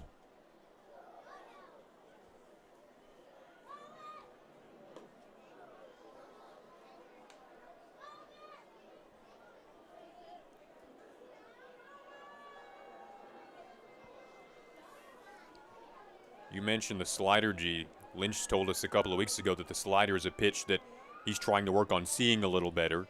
Here's a 2-0. That is down and away. That is a pitch that Devin is comfortable using mostly at any time. Also has a nasty hook for that curveball. See that in the mid to upper 70s. Lynch has a hitter's count here at 3-0. Takes the pitch upstairs, a 4-pitch walk. And Lynch continues his success today. He's now reached in all 3 appearances. Yep, 2 for 2 today with a double and a single. But that includes having a productive quality at bat, making your way down to first base. And that's what you want to do for your team, especially in this situation where the Beavers are down by 2. Trying to tally more hits, though, to make something happen. Only 3 compared to the Mammoths' 7, where most of those came by way in that 3rd inning against Coleman. Devin able to dial it back into the strike zone after 4 balls. 1 strike on Ron Williams Jr.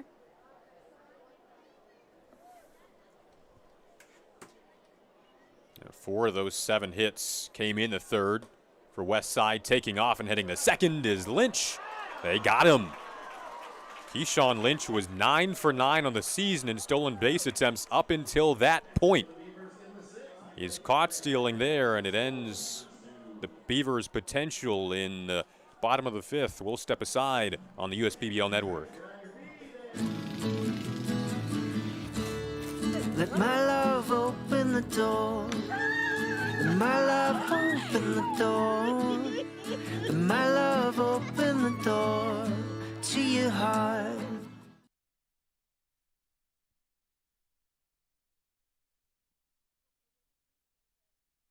We build roads, bridges, wind farms and pipelines, schools to skyscrapers. Our members create monuments. We operate. We're the operators and mechanics behind the advanced heavy machines that move Michigan forward. We maintain boilers and HVAC. Our members run the complex heating and cooling systems that we all depend on. Our training is second to none, and safety is our priority. We are Operating Engineers 324, and we keep Michigan running. Check your checking. If your account doesn't get you pumped, amped, or geeked, make the switch to Genius Checking from Genesis Credit Union. It's just genius.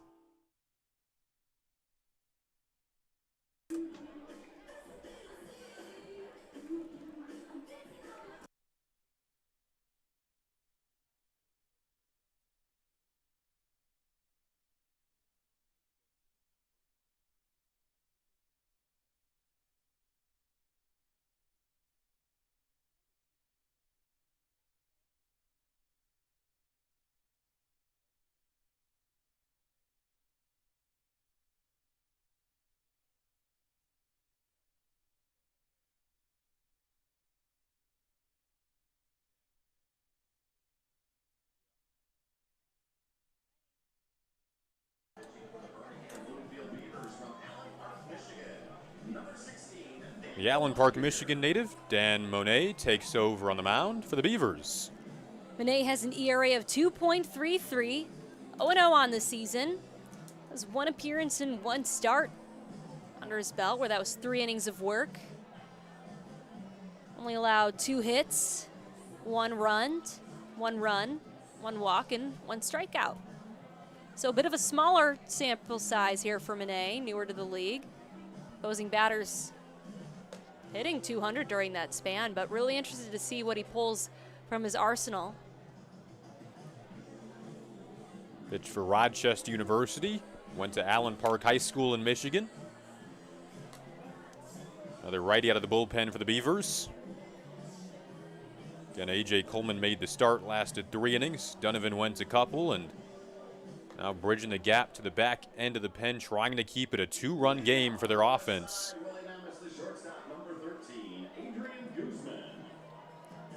Adrian Guzman will lead things off for the Westside Woolly Mammoths.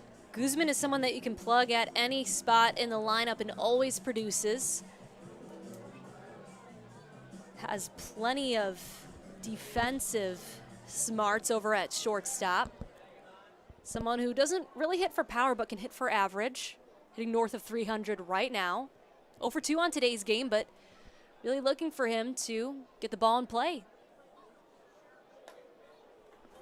Guzman told us his mentality is just doing whatever it takes to get the job done in my spot of the particular order. He said he knows his role. He learned a mentality from player development manager Willie Martin, who said that the mentality should be the bloop and the blast. For Guzman, as he awaits the 0-1, swing and a miss, it should be maybe the bloop or the walk, and then he knows the power is behind him in Trent Bauer. So just kind of knowing how the lineup is constructed and knowing what your role is. If it's a contact hit, maybe just a single, it's about getting the job done. Can I hear you say bloop again? Bloop and blast. Bloop and blast. With your voice, it's just so fun to hear you say different words.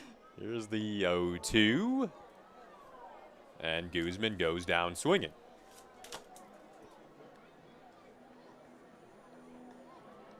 Yeah, definitely not what you want, 3 straight strikes, but definitely has the capability to bounce back. Good work on Monet's end, coming in and making a statement here for the Beavers. Donovan was in before him, Coleman previously.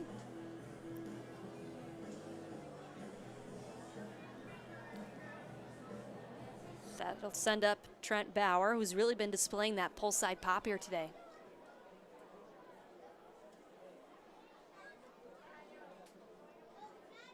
Trent Bauer takes the first pitch inside. Did pull a single into right field back in the 4th.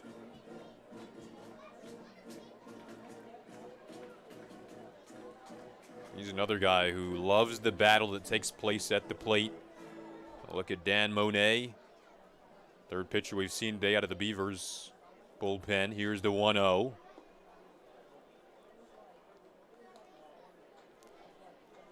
That came in at 87 miles per hour, that fastball from Monet, but that looked like it came a lot quicker than that. Yeah, kind of with the sinking action, too, similar to what the starter A.J. Coleman told us earlier today that he likes to go to with his arsenal, that 2-seamer with sinking action. Staying down in the zone. Goes back down that time. Skipped away from Austin Shoemaker behind the plate today. I thought that hit Bauer for a second in his back foot. But I guess not. It was close. Or if it did. After another point of contact. You know, we're up here a little high. We are. You know? Window's a little smudgy. Spencer McGee on deck. Here's the 3-0 pitch. Fouled back. Ooh. Looks like someone did catch the ricochet. Bauer making contact on the tip of his bat out in front. It was a very quick swing. We've talked about the pre-pitch movement in his bat as well, which is an interesting thing to dissect. When you speak to people around the USPBL, can be negative if that's an excessive thing, but it's all about his timing, and when it works, it works. We saw it work in the 4th, that hard hit single. Count is now full. I think it was something where previously, like you said, it can kind of throw off his timing when he's trying to get his bat through the zone, but now it seems as though it just hangs on his shoulder a little bit before he brings it back up. So maybe that's an adjustment that he's made heading into this point. He's awaiting a payoff pitch.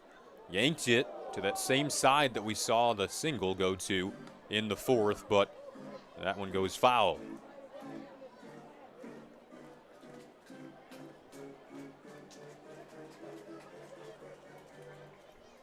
Westside would love to build their cushion here. Again, 12-3 when scoring at least 4 runs. Beavers had a runner in scoring position in the top of the 6th, but couldn't capitalize. A 2-run game. Here's the payoff pitch. Shoemaker throws down to first to complete the strikeout.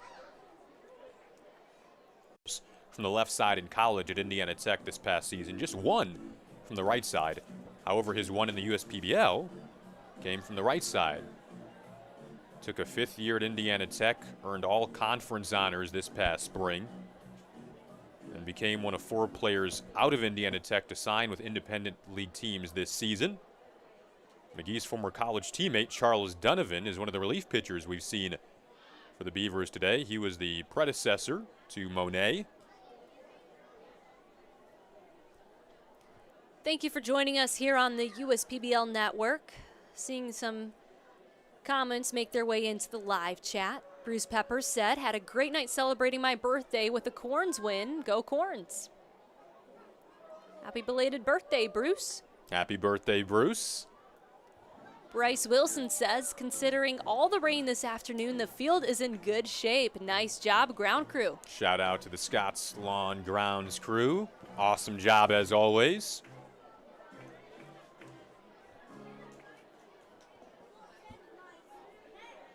Spencer McGee awaiting a 1-1. There was rain and thunderstorms in the area earlier today, kind of around the state of Michigan. We were glad to see that clear up for Fireworks Friday. Yes, you do not want it to rain on Fireworks Friday. That isn't allowed. Absolutely not. Here's the 2-1. On the ground, McFarland recovers. Covering the bag is Monet. So 3 up, 3 down for Monet in his first inning of relief. We'll head to the 7th when we come back, continuing to move along on a Friday night here at Jimmy John's Field.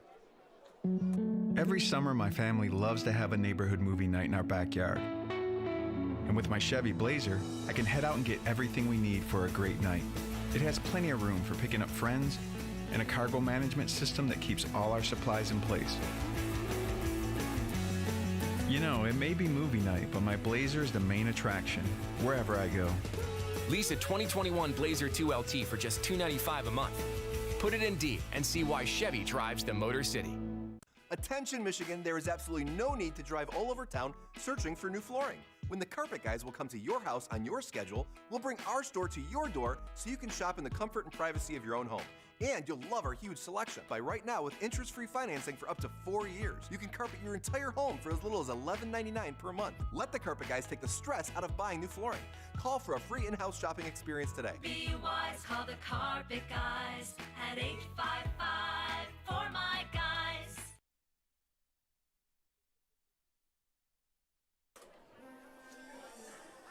Welcome back to the USPBL Network. Jenna Rose here alongside Jason Ross Jr. Zach Devon still on the mound for the Mammoths as we make our way in to the 7th inning. One of the lengthier starts we've seen out of any Westside arm so far this year, and doing so in his debut. I think you and I have spoken about this, Jen, just the idea of throughout the course of 3 months in a 4-team league, hitters have seen the same pitchers so many times, but when a new guy comes in, it's just a new arsenal that they haven't studied before, that they haven't seen in person before, and it just adds more to the challenge of trying to, as you've taught me, the timing is such an important part of hitting. And perversely, it's an equal challenge for Devon, but he's really coming in with the advantage, as you said, Jason. These batters still trying to learn him, and with his secondary pitches, has really good breaking balls in there to throw opposing batters off balance. Devon relying on that fastball that sits in the high 80s, low 90s. And mostly that comes by way of the 4-seam fastball. Has a 2-seam in there every now and again. But really, that's a pitch that he's trying to tweak in that two-seam. He's been losing it a lot high and inside on batters. That's certainly not the case here tonight, able to utilize everything in his arsenal today. Ron Williams Jr. lays down a bunt, trying to merge is Caruso. He will not scoop it up in time to even attempt to play. So a successful leadoff bunt attempt for Ron Williams Jr. puts him at first base. Ron Williams Jr. hadn't been able to find his way on base so far today. 0 for 2, gets the bunt down to ensure that with his speed he can get there to the bag. And that's something that we've seen some batters struggle with here in the USPBL this season, Jason, getting the bunt down. We've seen some pop up or roll their way foul. Brings up Travis McFarland in the 7th spot, has power in his bat. That pitch off the end of his bat. Nick Caruso behind the plate today for Westside has been active over the past couple of innings. Devin allowed a walk in the 6th, however, still a 1-2-3 inning in terms of how many batters he had to totally face because Keyshawn Lynch was retired by way of being caught stealing at second.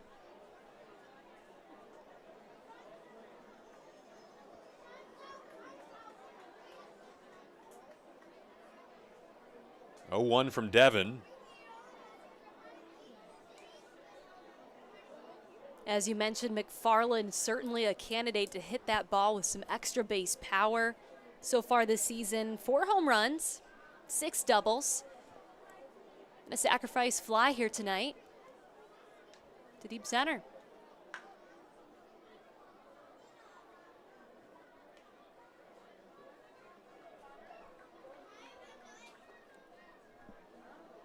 Again, Devin in his 7th inning of work now. One of the longest starts we've seen so far this season in a 9-inning game.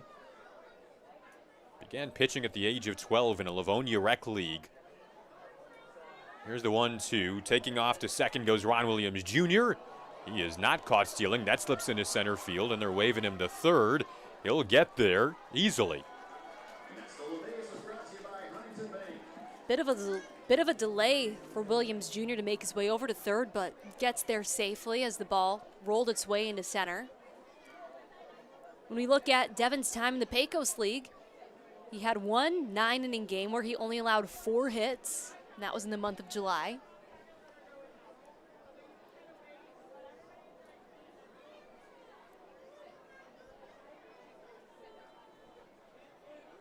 Devin's 2-2. Yeah, he had always heard about the USPBL, Devin, over the past few years living in Michigan. After a good year in the Pecos League, he was heading home on his birthday when a teammate told him the Mammoths were looking for arms. And Devin sent some tape, and co-managers John Dombrowski and Taylor Grelikowski liked what they saw. And here he is, 3-2 pitch. Popped up. Roaming over is Naberto Navarro, but making the catch is Logan Herring. And he drop it, and moving over to second will be McFarland. Cashing in is Ron Williams Jr. So what looked like should have been a routine play turns into McFarland taking an extra base and Ron Williams Jr. scoring. McFarland sending another player across the plate. That was definitely a little tough on Herring. I think what happened was Navarro might have clipped his back foot as he was making the catch. He's trying to sneak away from him and tried to underhand it to first, but wasn't able to get it there as Devin tried to cover the bag. So Devin exits, and the first relief arm of the day for Westside will come in. We'll step aside on the USPBL network and be back in just a sec.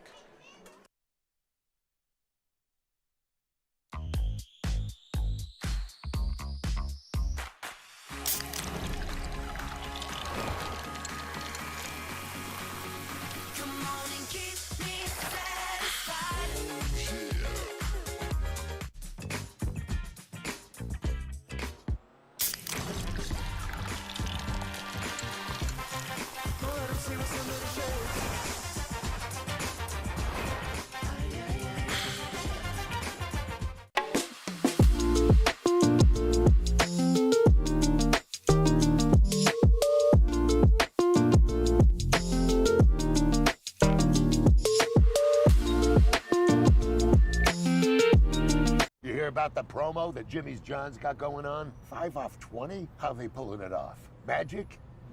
You got David's Copperfields in there? Show yourself, Copperfields! Jimmy John's. $5 off orders of 20 or more.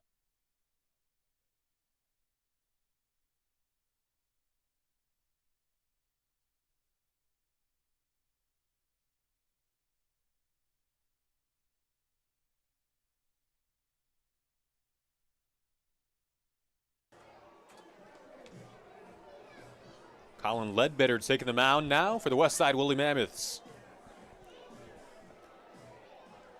Ledbetter coming in with an ERA of 2.66, 2-4 so far on the season with 19 appearances and 1 start.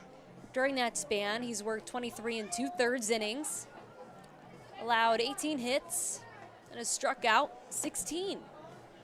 Opposing batters currently hitting 207 off of Ledbetter, and we're not really seeing too much extra base power off of him, though. That's the thing, only allowing 1 home run, 1 double. Working in relief for Devin here,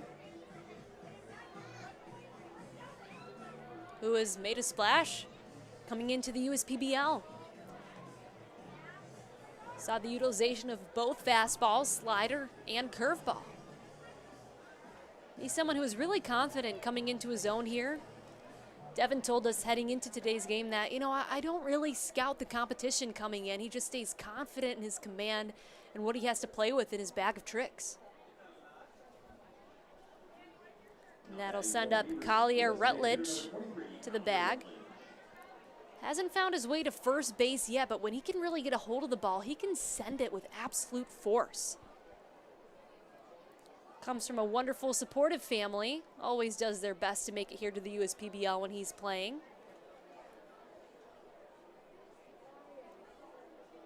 First pitch from Ledbetter is taken. He has a younger sister that wants to get into broadcasting, right? Yes, he does. The family loves sports all together, so it's always exciting when they can come hang out at Jimmy John's and join in on the fun.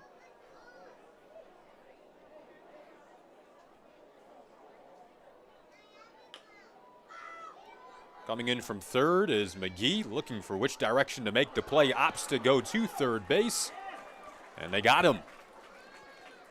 So McFarland goes down, trying to make his way to third. And the right decision there from McGee. Yeah, that was a heads-up play there by McGee, checking the runner over at third. You can see Guzman was just able to weasel his glove in there before McFarland was able to dive into third base. And that'll give the Mammoths a crucial out to try and keep these Beavers silent. Only down by 1 run now. Tying run is on first base. Austin Shoemaker at the plate. Collier Rutledge reaching first by way of the fielder's choice. Beavers are 7-7 in 1-run games this season. Just 12-20 on the year. USPBL worst record. However, half of their games have been decided by 1 run. 0-1 pitch. That tells you that maybe 1 or 2 things goes in their favor and their record could be a little different. Shoemaker hitting a double earlier today, finding that stroke of power. He's been good down at the bottom of the order in the 9 spot. Hoping to piece something together here. Again, in the Beavers' last game, which was a 4-3, so complete opposite of the script right now, down 4-3. 4-3 win over Utica last Saturday in the 10th inning, a walk-off win. Finding themselves in a similar position, airtight game, late stages. Have had their chances today.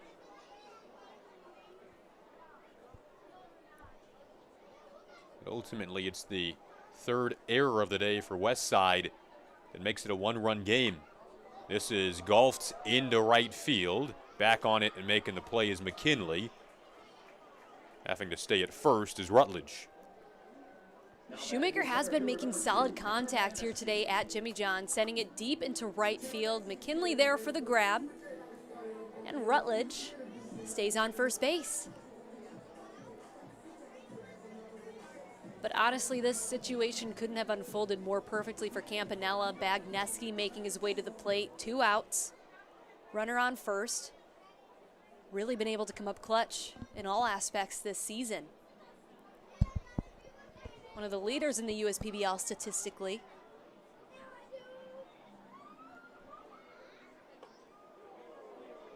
Big swing and a miss at the first pitch. Bagneski swinging out of his shoes, but saying heading into today, it's most important for him to put a good swing on the pitch that he's looking for. And coming off of the hand of Ledbetter, he was able to identify it quickly.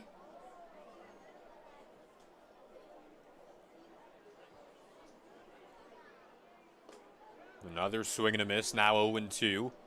Bagneski, after the single in the 5th, tied for the team lead in hits with 22 on the season. Rare situation to find Bagneski. No balls, 2 strikes. He told us being able to recognize strikes from balls is key, but finds himself down in the count 0-2 here with 2 outs. The pitch, able to take that ball off the outside part of the plate. Man, if he had made contact with those swings before, that ball would surely be gone.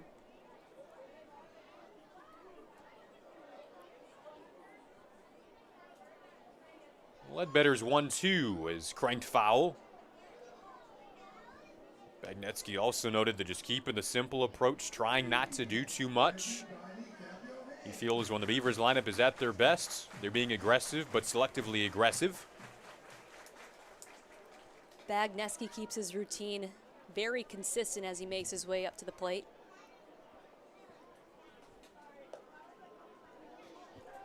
Ledbetter missing on that outside corner here, giving Bagneski 2 balls, something that you don't want to do. But you also got to be careful in the strike zone, because when he gets a hold of it, he can do some damage. 2 balls, 2 strikes, 2 outs. Ledbetter lets it fly. Upstairs, count runs full. Really trying to get Bagneski to chase here, but he will not budge. Goal to put good swings on pitches he wants to see. Full count.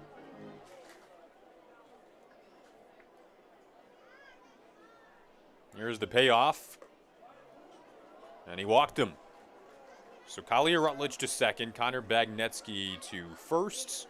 Second walk of the day for Bagneski brings up Eric Santiago. Ledbetter certainly has an obstacle in Eric Santiago.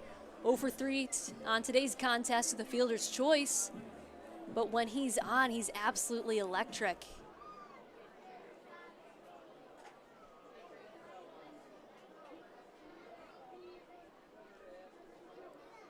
Santiago swings at the first pitch. Guzman there to second, and that'll do it for the top of the 7th. A 1-run game. Beavers get runners on first and second. Unable to tie it, though.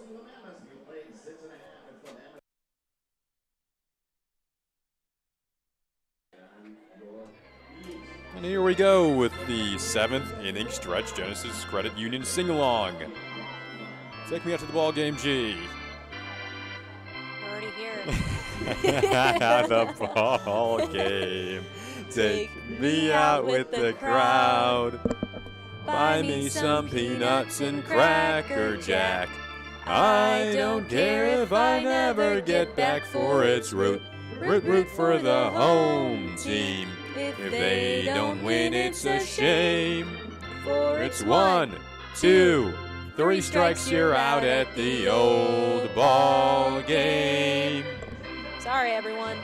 We apologize. I think they know by now to turn down their volume. Maybe they keep it up. Who knows? There's nothing better than a ball game at Jimmy John's Field and a cold beer from Midland Brewing Company. Hi, I'm Kyle, the head brewer at Midland Brewing Company, here to wish you a stellar time making memories at Jimmy John's Field. And we hope that you're living it up with a Copper Harbor Ale in your cup. You can find more of our selections here at the ballpark and around town at your favorite bottle shops too. We hope you have a ball at the game, and remember, enjoy responsibly. Let's play ball.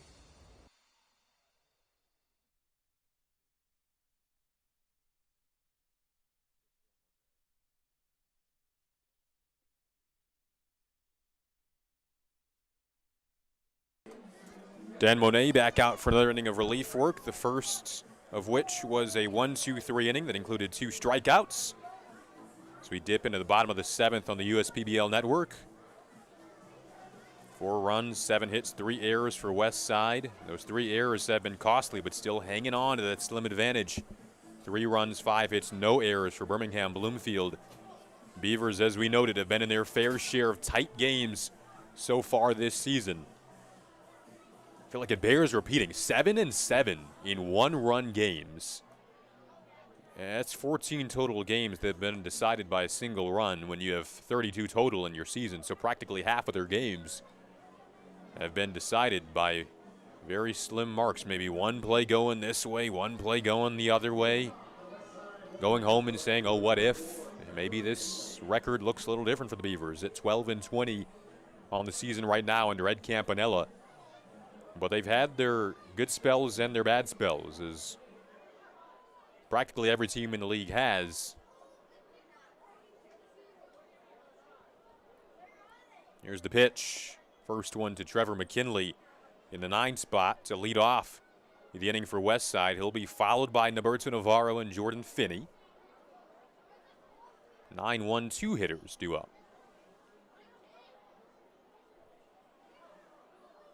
Monet comes home 0-1.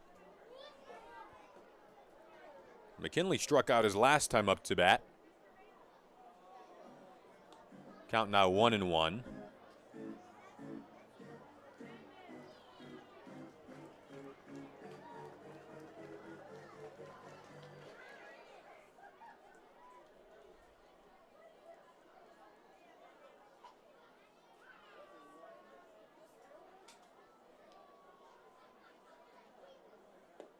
Swings and misses once again, 1-2.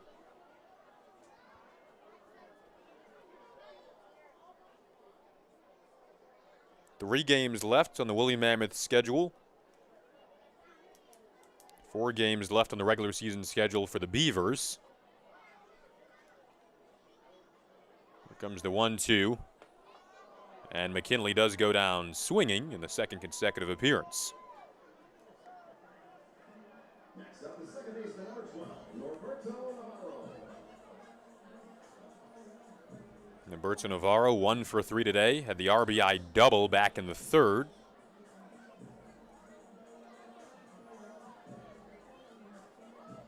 That began what was a 4-run 3rd, responsible for all of the Woolly Mammoth runs so far today.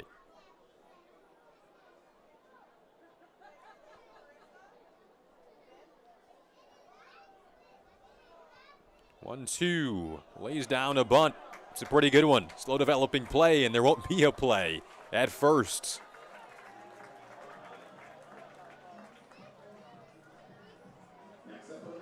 Second time today we've seen someone reach by way of a bunt. One time on both sides. Ron Williams Jr., who is standing next to Norberto Navarro right now, did the same. Maybe those two are sharing some laughs about reaching by way of the bunt today.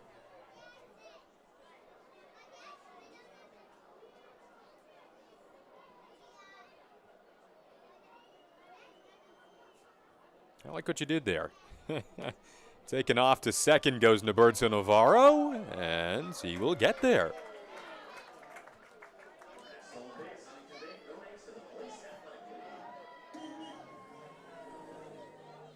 The Westside offense now has a runner in scoring position for the first time since that 3rd inning.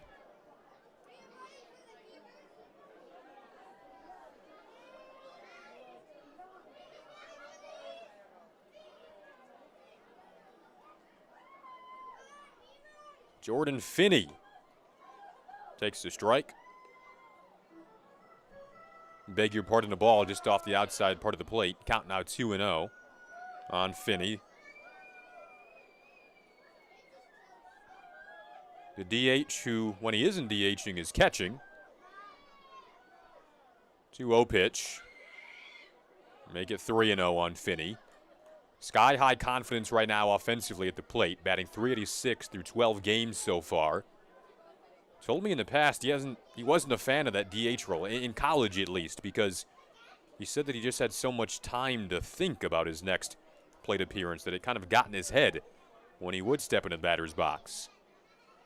Has a hitter's count here at 3-0. He swings at it, lifts it high to left field, taking Verdejo back to the track, and it's off the wall. Norberto Navarro is being waved home, and he will get there. A little cushion for the Mammoths, a 2-run advantage.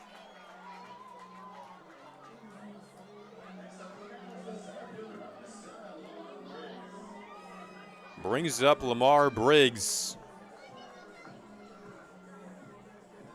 After Norberto Navarro scores on a stand-up RBI double for Jordan Finney.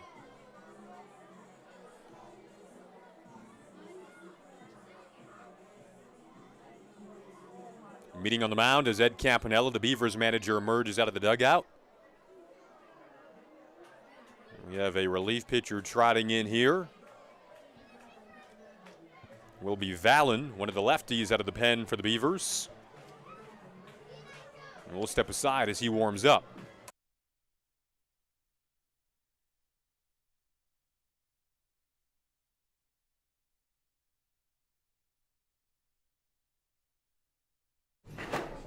Elite athletes want to be closer to what fuels them. So we built them a gym behind the milk section.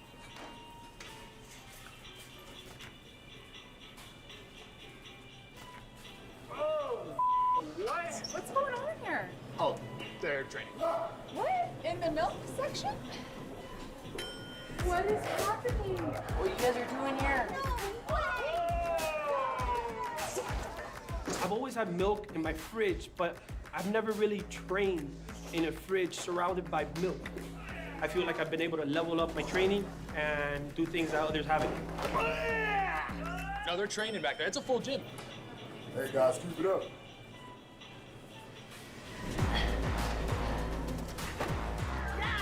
Being close and nearby milk, it's how I hydrate, it's how I recover. It's important to be at arm's reach.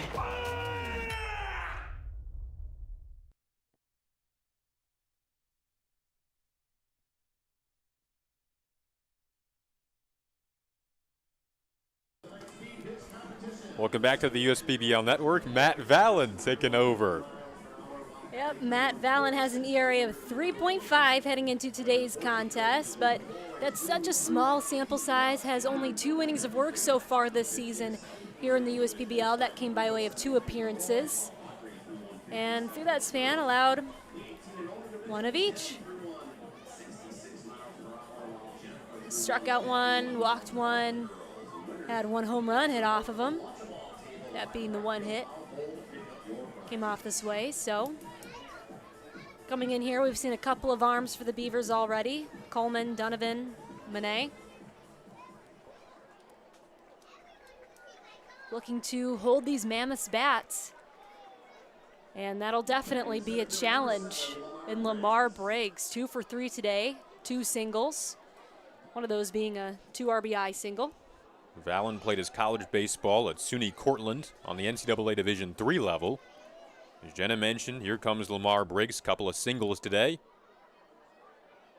And Shoemaker will trot out to have a discussion about how to handle Westside's hottest hitter. Well, today, Briggs has consistently attacked the first pitch that he's seen come his way, so whether it be a reactionary swing or comes in with a game plan and sees exactly what he wants stepping into the plate, he's been successful. And to kind of piggyback off Briggs' mindset in the box, hasn't really mattered which pitcher. It's just always attacking that first pitch. We'll see if he does so here. That one he certainly didn't need to.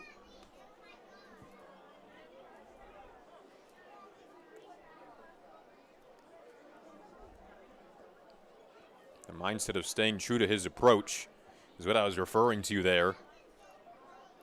Runner at second is Jordan Finney after his RBI double that brought home Navarro. Briggs is a bat that has definitely given the Beavers' arms some trouble so far this season. Really any team that faces him, but just seems to find that consistent success here against Birmingham Bloomfield. Here's the 2-0, make it 3-0.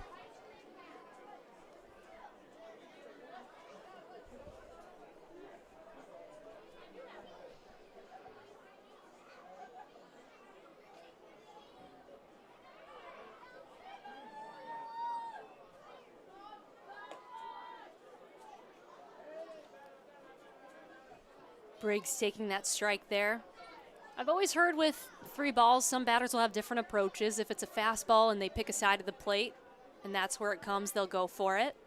Others, the traditional, taking that pitch. Now quickly a full count on Briggs. Vallon able to make his way back into the contest after throwing 3 straight balls. Herring on deck, still less than 2 outs. Briggs is the man you'd love to have at the plate in this scenario, the runner in scoring position. Westside trying to make it tougher and tougher on the Beavers' comeback effort. Willie Mammoths once had a 4-1 lead in this game. That was cut to 4-3. Now it's a 2-run cushion once again. Lamar Briggs goes down swinging. A rarity to put in our scorebooks. His first strikeout of the day. Shoemaker and Vallon now on the same page. We can see there on the mound, he just asked for that sign one more time. Didn't shake it off, but he was able to throw that pitch with conviction and strike out Briggs. A rare sighting. Brings up Logan Herring, the first baseman in the cleanup spot today for Westside.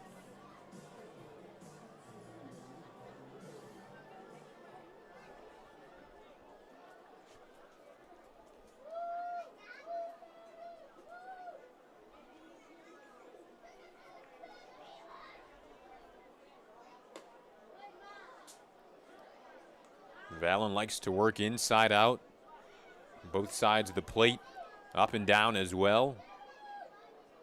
Herring not phased at all by that fastball closing in. I would have been very scared. So would I. This is on the ground to short. Eric Santiago to first. And that'll do it. Still a 2-run game after 7 innings played.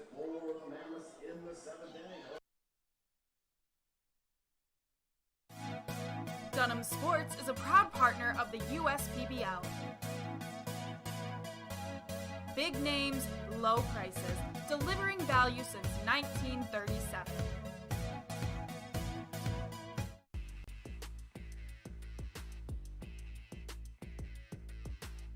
So I was snowboarding in Lach, Switzerland at a snowboard competition, and I did basically 2 flips and 1 rotation coming out of it. David had a bad injury to his shoulder and unfortunately was unable to continue doing what he liked to do sports-wise. I knew I was going to be out of commission for a little bit. We were able to do surgery, do this arthroscopically, do this outpatient, minimally invasive. The sports medicine team at Ascension, Michigan really helped me get back to soccer and working out, but also my main goal, competing at a global snowboarding competition.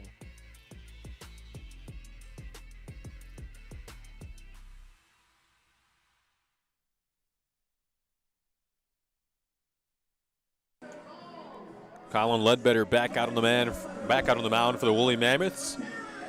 First relief pitcher we've seen after Zach Devon worked 6 innings today in his very first USPBL start.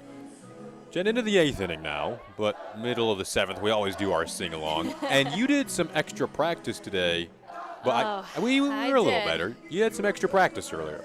Yeah, no, it was much needed. My mother sat me down before I headed to the park today. Just said, girlfriend, you're singing off tone, singing off key when you get in there. So we practiced, and I did it with my eyes closed because she told me that way I could just focus on the pitch and the tone, keep it in one key. I'd like to think that was successful here today. She texted me saying it was a better job. Oddly enough, I took singing lessons when I was younger, but obviously that did not pay off. So had to get some coaching before coming to the ballpark. Did I tell you? I told you my choir story. Did you? I think I did.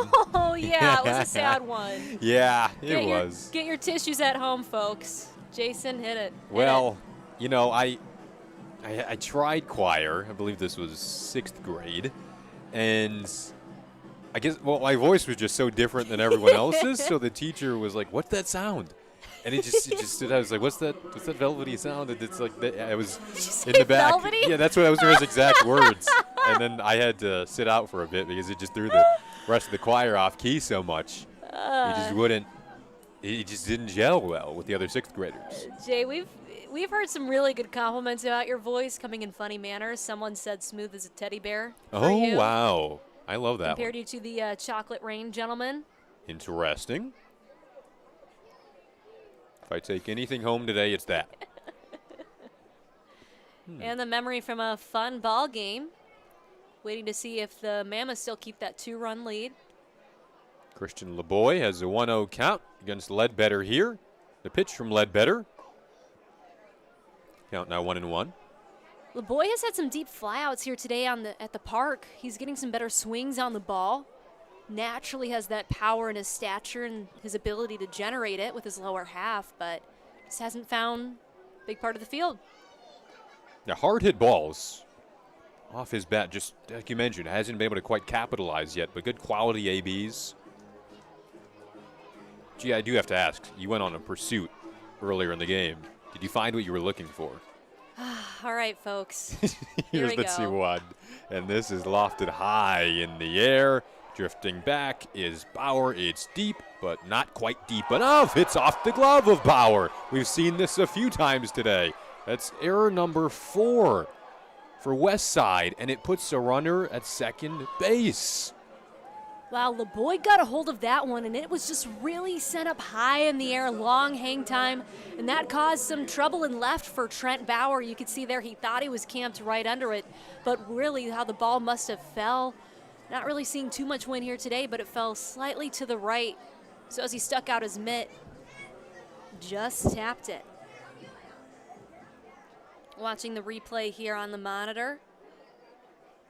Thought he was in the right spot, and it was just a little bit behind him to the right, but was able to pick it up and get it in quickly. First pitch to Roy Verdejo, a strike. Now the 5th consecutive inning that the Beavers have put at least one runner on base. 2nd consecutive inning with a runner in scoring position here. Trailing 2 runs. Can they capitalize with nobody out? Verdejo on the ground. Slow roller Guzman able to pick it out at first is Herring. Nice catch by Herring, stretching out there at first base. You know, when we look back to that walk-off win in extra innings the Beavers had against the Unicorns, Verdejo came up to the plate, 0 for 4. Santiago on second due to the international tiebreaker. That could potentially be coming up here in the 8th or 9th inning, at least. Verdejo coming back up to the plate, 0 for 4 on the day. Maybe he's able to repeat history. There's Keyshawn Lynch, who by contrast has reached in all 3 of his plate appearances. A double, a single, and a walk. Was caught stealing in the 6th. Was 9 for 9 on stolen base attempts on the season prior to being caught stealing. And that ended that inning. Here he is in the 8th. Goes spiraling down after he cranks that pitch foul. May have caught a piece of his ankle there. Yeah, looking at the monitor right now, Jason, we could see as Lynch was getting into his load, taking that big cut there, the ball fouled off and hit him right in the ankle. And that has to hurt.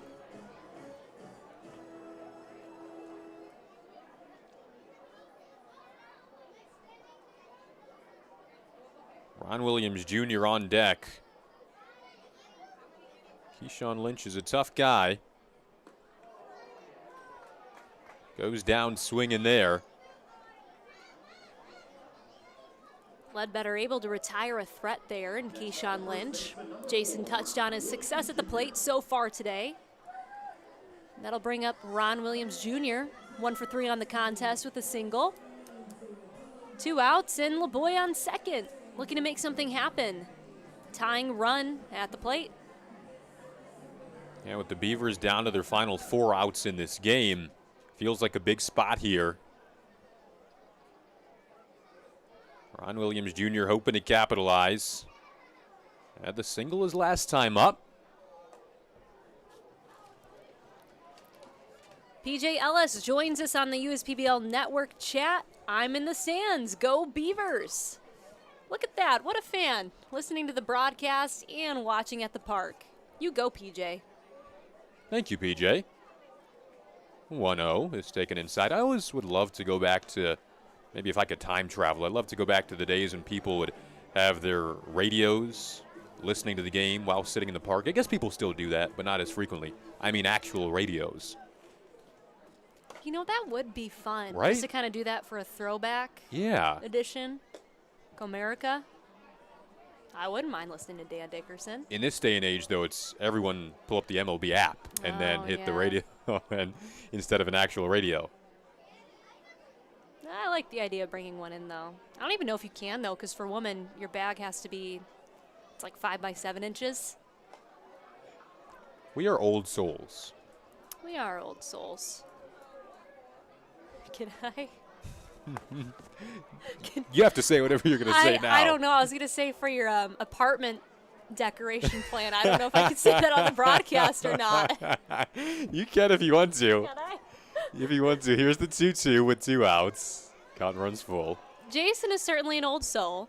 We were at an artisan shop in Rochester, and there were some nice lavender paintings and, for lack of better words, some frou-frou decorations that you were eyeing.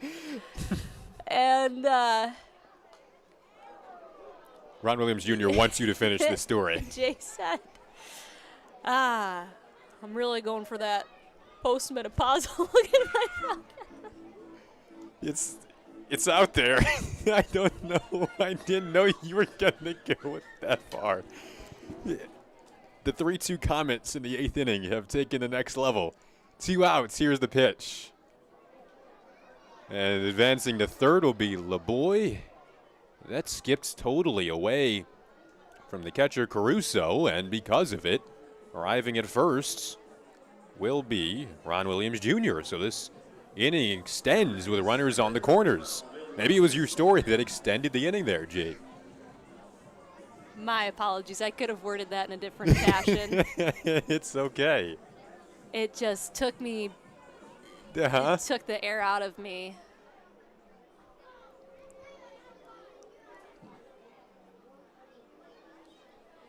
That you want that kind of apartment. Lavender's wonderful. Here's Elijah Celaya.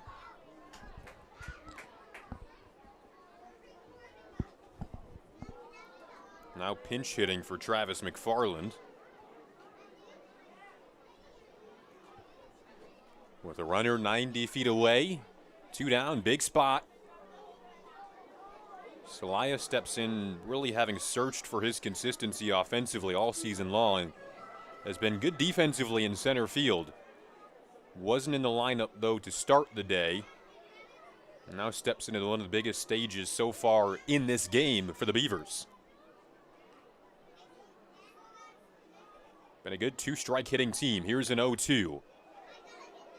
Celaya held up.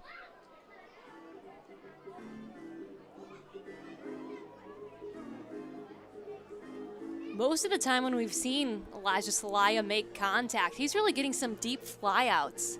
So it just kind of comes to that manner if he can find the gaps in the field.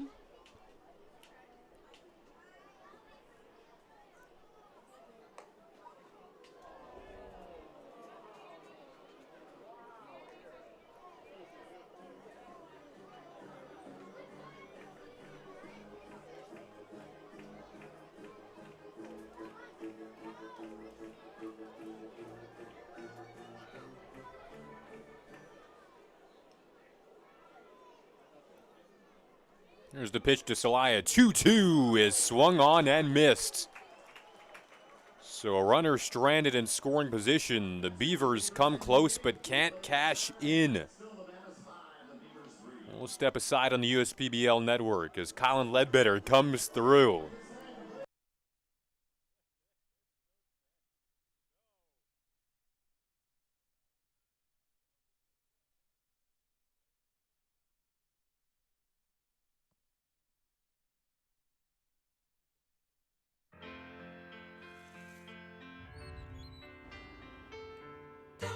Stop me now.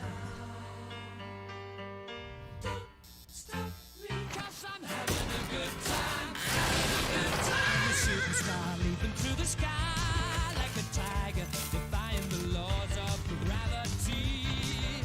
I'm a racing car passing by like Lady Godiva. I'm gonna go. There's no stopping me. No stopping.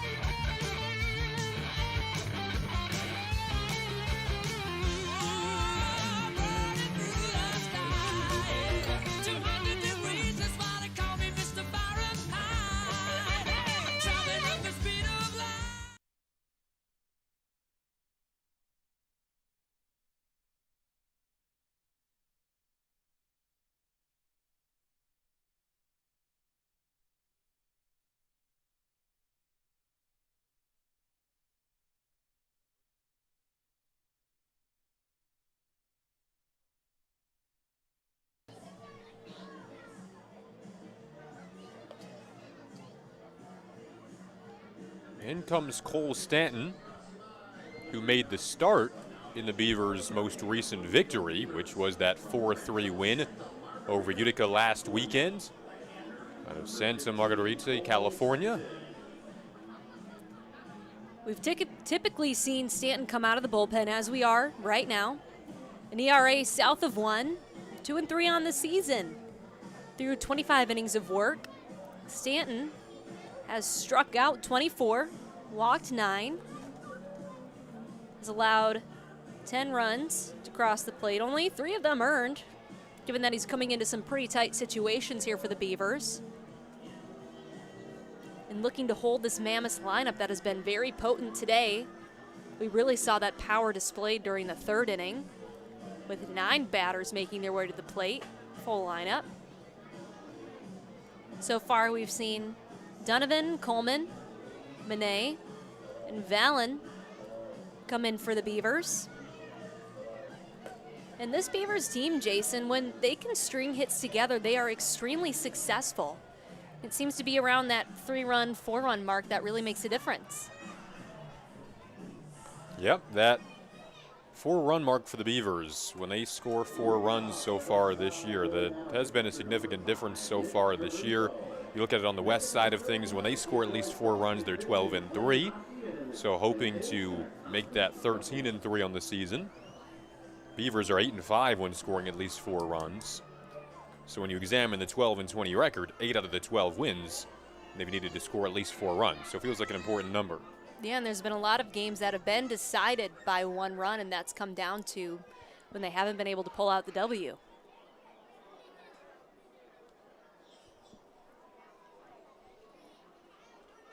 Nick Caruso will lead off the 8th. For Westside, Jenna mentioned that Stanton, for the most part, has come out of the bullpen. That start he made in the Beavers' most recent win was just his first start of the year. Prior to that, 22 1/3 out of the pen. This is on the ground to third. Ron Williams Jr. hoping to sling the first in time and does so. Man, I mean, you're seeing some pretty tough, balls coming your way when you're manning the hot corner. But we can see right there, third baseman pulls his head a little bit, but he's able to keep his mitt down, field the ball, and make the throw. And that is Bagneski over at third base now for the Beavers. And he's shown that defensively he is pretty solid all around. Seen him in the outfield and now at third. Definitely a huge transition in how you field the ground balls going from those positions. First pitch is swung on by Guzman. Sliding stop from Lynch. Twirls and deals. In time. Yeah. Keyshawn Lynch. Hang a star on that one. Lynch has been making some solid stops over at second base. Nice to see him go back to his natural habitat in his niche there for the Beavers. Goes down to the knees. Extremely cool little spin around there to get the out at first. One for his highlight reel. Yeah, and he's making an argument. We've talked about Navarro and Guzman being that power tandem in the middle infield here in the USPBL, and Lynch is really making some of those solid plays. Couple of quick ground outs. Brings up Trent Bauer. And beg your pardon, that is Connor Bagnetsky over at third now as a part of the switch for Elijah Salaya coming into center field. Bagnetsky is comfortable in the infield.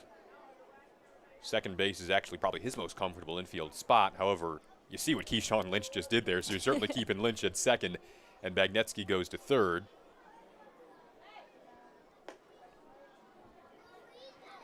Bauer leaves it high in the zone there from Stanton. Saw a clash of the Coles not too long ago when Stanton got his first start, went up against Colton Williams, the left-hander for the Unicorns. Northeast Oklahoma A&M alum. Here comes the 1-1 pitch. Make it a 1-2 as that grabs the outside corner. Four-seam slider, changeup, and two-seam mix. Mostly fastball slider. When he does throw the change, it's typically to lefties. And in the bottom third of this Westside order, you have two lefties and a switch hitter in McGee, who is essentially a lefty in the lineup right now because we know he'll switch to that left side against the righty. This is a big cut and a miss, so a 1-2-3 frame for Stanton out of the bullpen in the eighth. Fun one coming your way. The finish is something you won't want to miss on the USPBL network.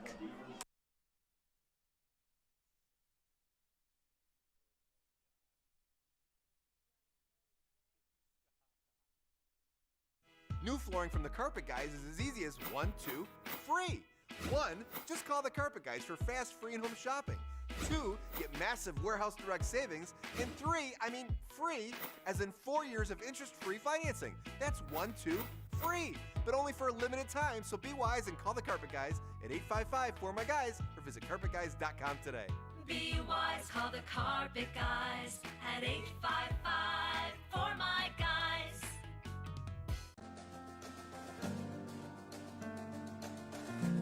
We joined Green Path and instantly felt a support around us. They developed a plan on paper, and this is how we're going to do it. The plan that they gave me was something that was sustainable. It was something I could do. It was actually lowering my payments monthly by hundreds of dollars. Choosing Green Path is a no-brainer.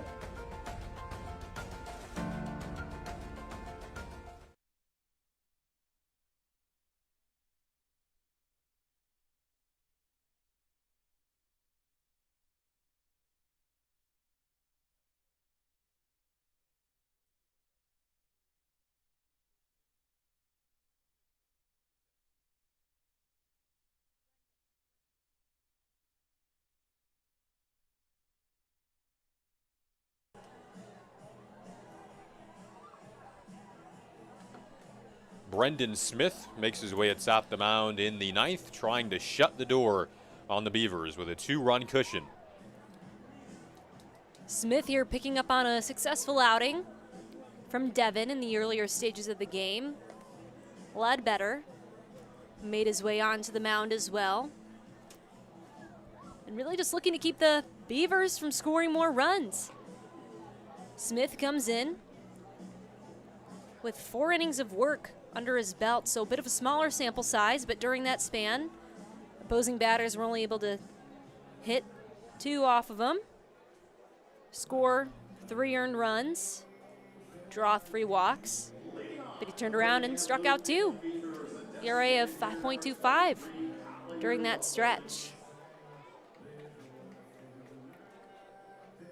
We'll be facing a batter in Collier Rutledge. He's been the designated hitter for the Beavers for most of these games. And he's someone, when he's on, can make really hard contact. As of late today, seeing a couple of ground outs.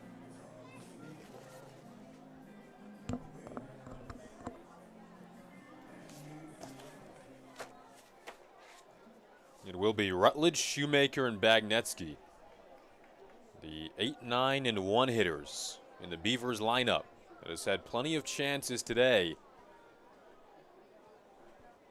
Another tight game for Birmingham Bloomfield. Down to their final 3 outs.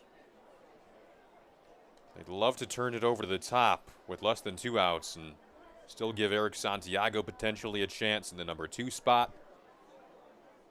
Most consistent hitters have been Bagnetsky and Santiago. 1-0 pitch.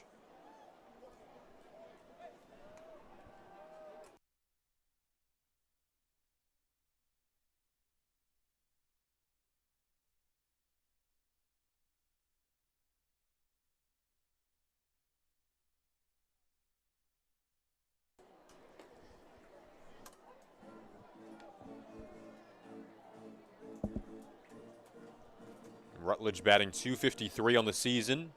The haters count here at 2-1. Jenna will head down for the Autolab post-game show. Don't forget, that's coming up right after the game. Beavers hoping to extend things. Looking for the first out, though, is Smith, and he'll get it.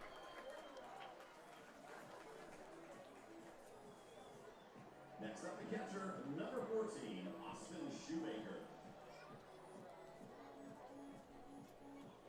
It's now Austin Shoemaker, batting .198 on the year entering today.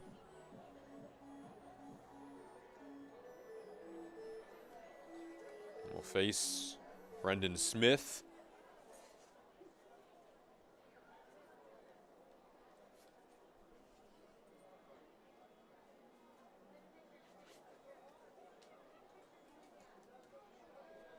Known more for his defensive abilities, Shoemaker, but hoping to step up here in a spot where the Beavers need some offense desperately.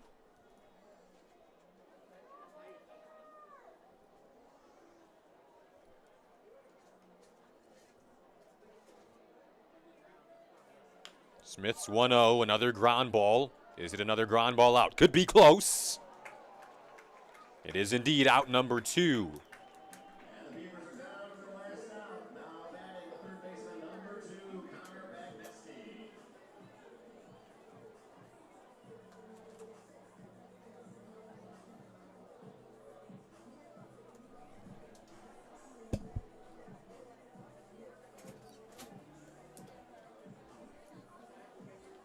So here is Connor Bagnetsky, the last gasp at the moment for the Beavers. Smith hoping to make quick work. He's already dispatched Rutledge and Shoemaker by way of ground outs. Bagnetsky takes the first pitch strike.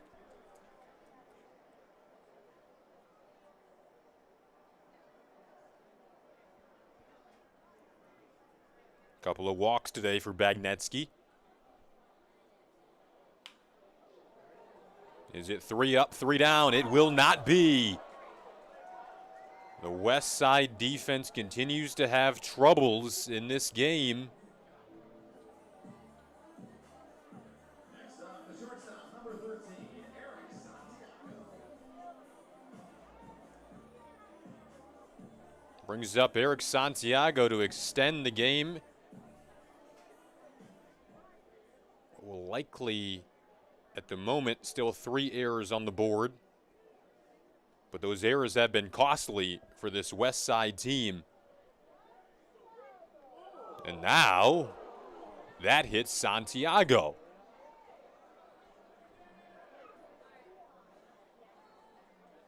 So a ground ball that Guzman couldn't quite scoop up. It was definitely harder than it looked on a slow developing play.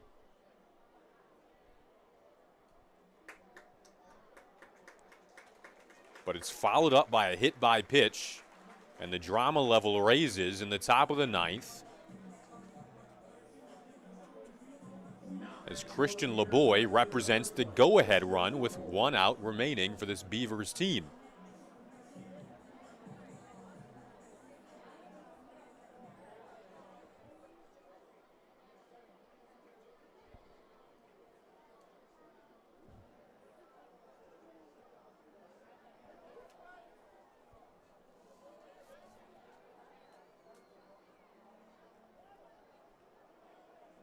Bagnetsky at second, Santiago at first.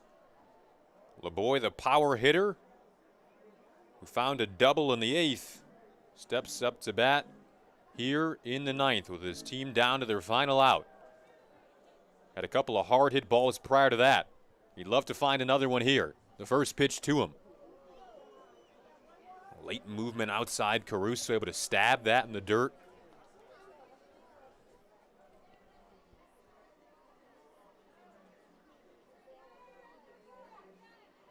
Bagnetsky has speed at second as well. Leads the team in stolen bases entering today. And that got behind. LeBoy slips past Caruso. Runners take a free 90 feet to second and third. And the situation gets even tighter for Smith, who at one point, just a couple of minutes ago, was just a ground ball out away from wrapping this one up. Guzman couldn't quite make the play at short. Extended the inning. Then a hit by pitch. And now that ball, a wild pitch behind LeBoy, will advance the runners to second and third.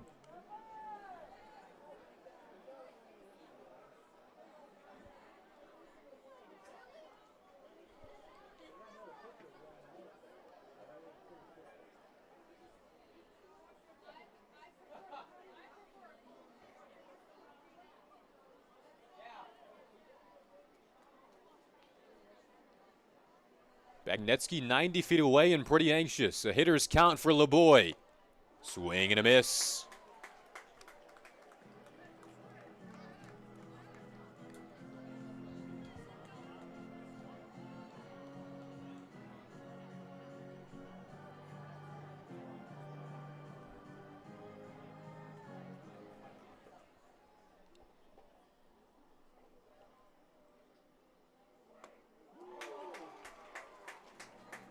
Count now 2-2. Roy Verdejo on deck. He was the one who walked it off in the bottom of the 10th in the Beavers' 4-3 win over Utica last Saturday. More drama for this Beavers team on a Friday night. LeBoy cranks that just wide of the bag and foul.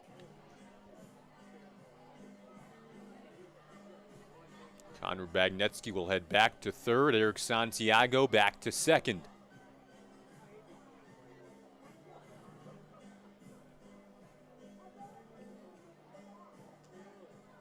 Beavers have been in close games all season long, 7-7 in one-run games. LeBoy would love to clear the bases. Had a double his last time up. Hard hit balls prior to that, but they were lineouts. Here's a 2-2 pitch. Cut on and missed, and that'll do it. The theme of the night continues into the 9th. Beavers threaten but can't quite capitalize. Smith runs into trouble but closes it out. Fun Friday night here at Jimmy John's Field results in a 5-3 Westside win.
We're the financial champion of Michiganders.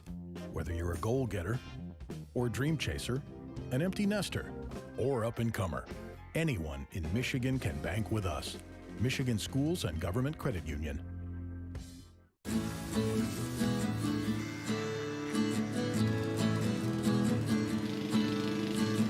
When people keep repeating that you'll never fall in love, when everybody keeps retreating, but you can't seem to get enough, let my love open the door.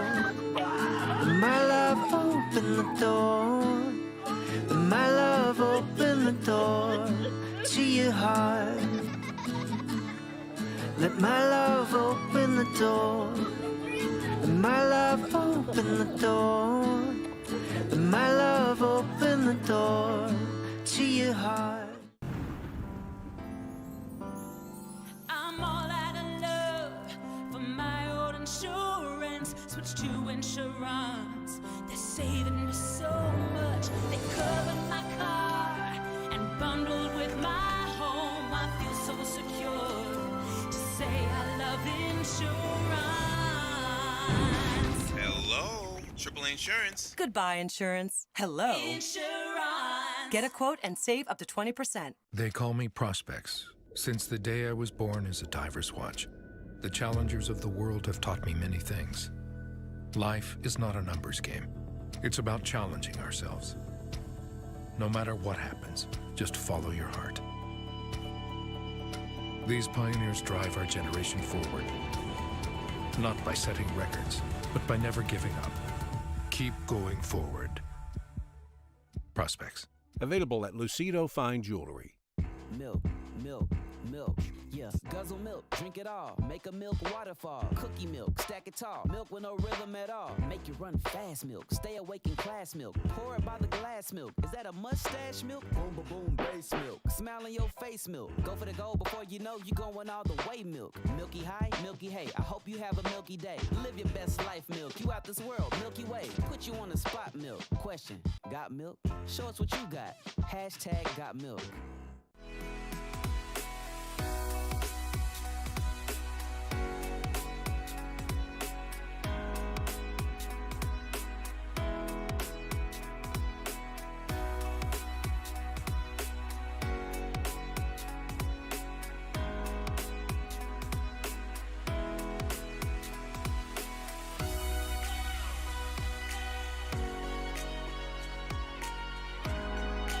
Throughout your life, from big moments to ones well-earned, we're your financial guardian angel. Alliance Catholic Credit Union.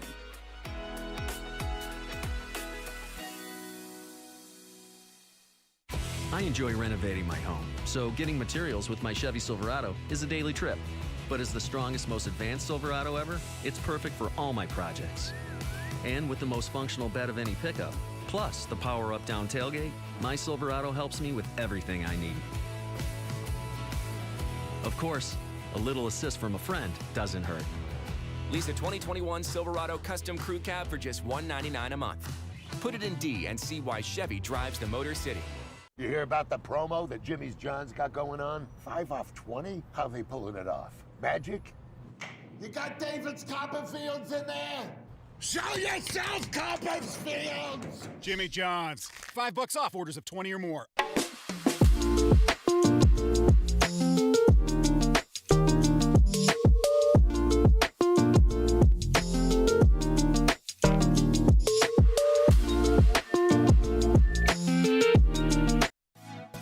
Dunham Sports is a proud partner of the USPBL. Big names, low prices, delivering value since 1937. First State Bank is a locally owned and operated business. We're part of your community. At fsbcares.com, you'll find ways that we're making a difference by featuring locally owned and operated businesses, providing access to helpful financial resources, and engaging with community. FSBcares.com is part of our commitment to the neighborhood, because strong neighbors mean stronger communities. Where good neighbors do great things. Member FDIC and Equal Housing Lender. First State Bank. Hello, everyone, and welcome to the Auto Lab postgame show. We are now joined by our Rochester University Player of the Game, Zach Devon, the newest addition to this Mammoth squad.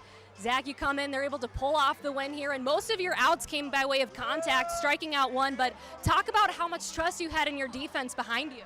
So it was really great to come into a new team and have the defense there and be able to chance to have them show it off, you know. So having a good solid defense behind you is crucial as a pitcher, and that's what builds confidence on the mound behind your pitches. So even on the tough ones, the hard hit balls, they're able to put some leather on it, and that pumps you up, fires you up, and makes you get a little more crafty, a little more confident in trying things on the mound.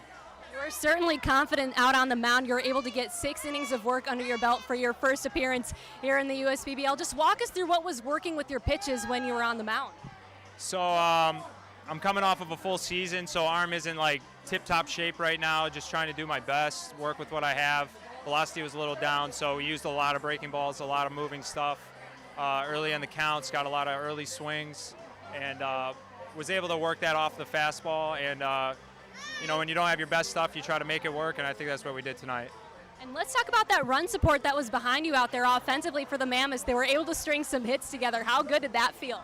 Yeah, I mean, you get down early as a pitcher, you know, you start thinking in your head, you're like, oh, I don't know, you know, what do I do, what do I do? But then you see your bat start getting warm, get a little confidence, a little cheering, you know, a little emotion, a little energy, and that just fires you up and lets you, kind of takes the pressure off you on the mound a little bit, lets you sit in, have a little bit more fun, and let the boys hit. And Zach, you're making your way here to the USPBL from the Pecos League. I mean, it's a bit of a different experience here with the fans. You started on a Fireworks Friday. Perfect time to come in and make a name for yourself. But I mean, how exciting is it to make this transition in front of these fans? It's a crazy transition, you know. In the Pecos League, it's a grind out there. Respect to all those guys making that grind, and coming to something like this, it's well deserved. You know, you go through that grind and you realize that all your hard work does pay off, and just come out and have fun and enjoy it. Every day is a happy day on the ball field. And Zach, before we let you go to enjoy the fireworks here tonight, what do you want fans at home to know about you as the newest member of the Westside Woolly Mammoths? Well, I'm a hometown guy, happy to be here, pitch in my backyard, support the hometown crowd. I'm just really happy to be here every day. It's a blessing. It's a blessing. Well, the fans and the Mammoths are certainly happy to have you here. Zach, thank you for your time. Great work today. And fans, stick around. We'll have the fireworks here on the USPBL network. You don't want to miss it.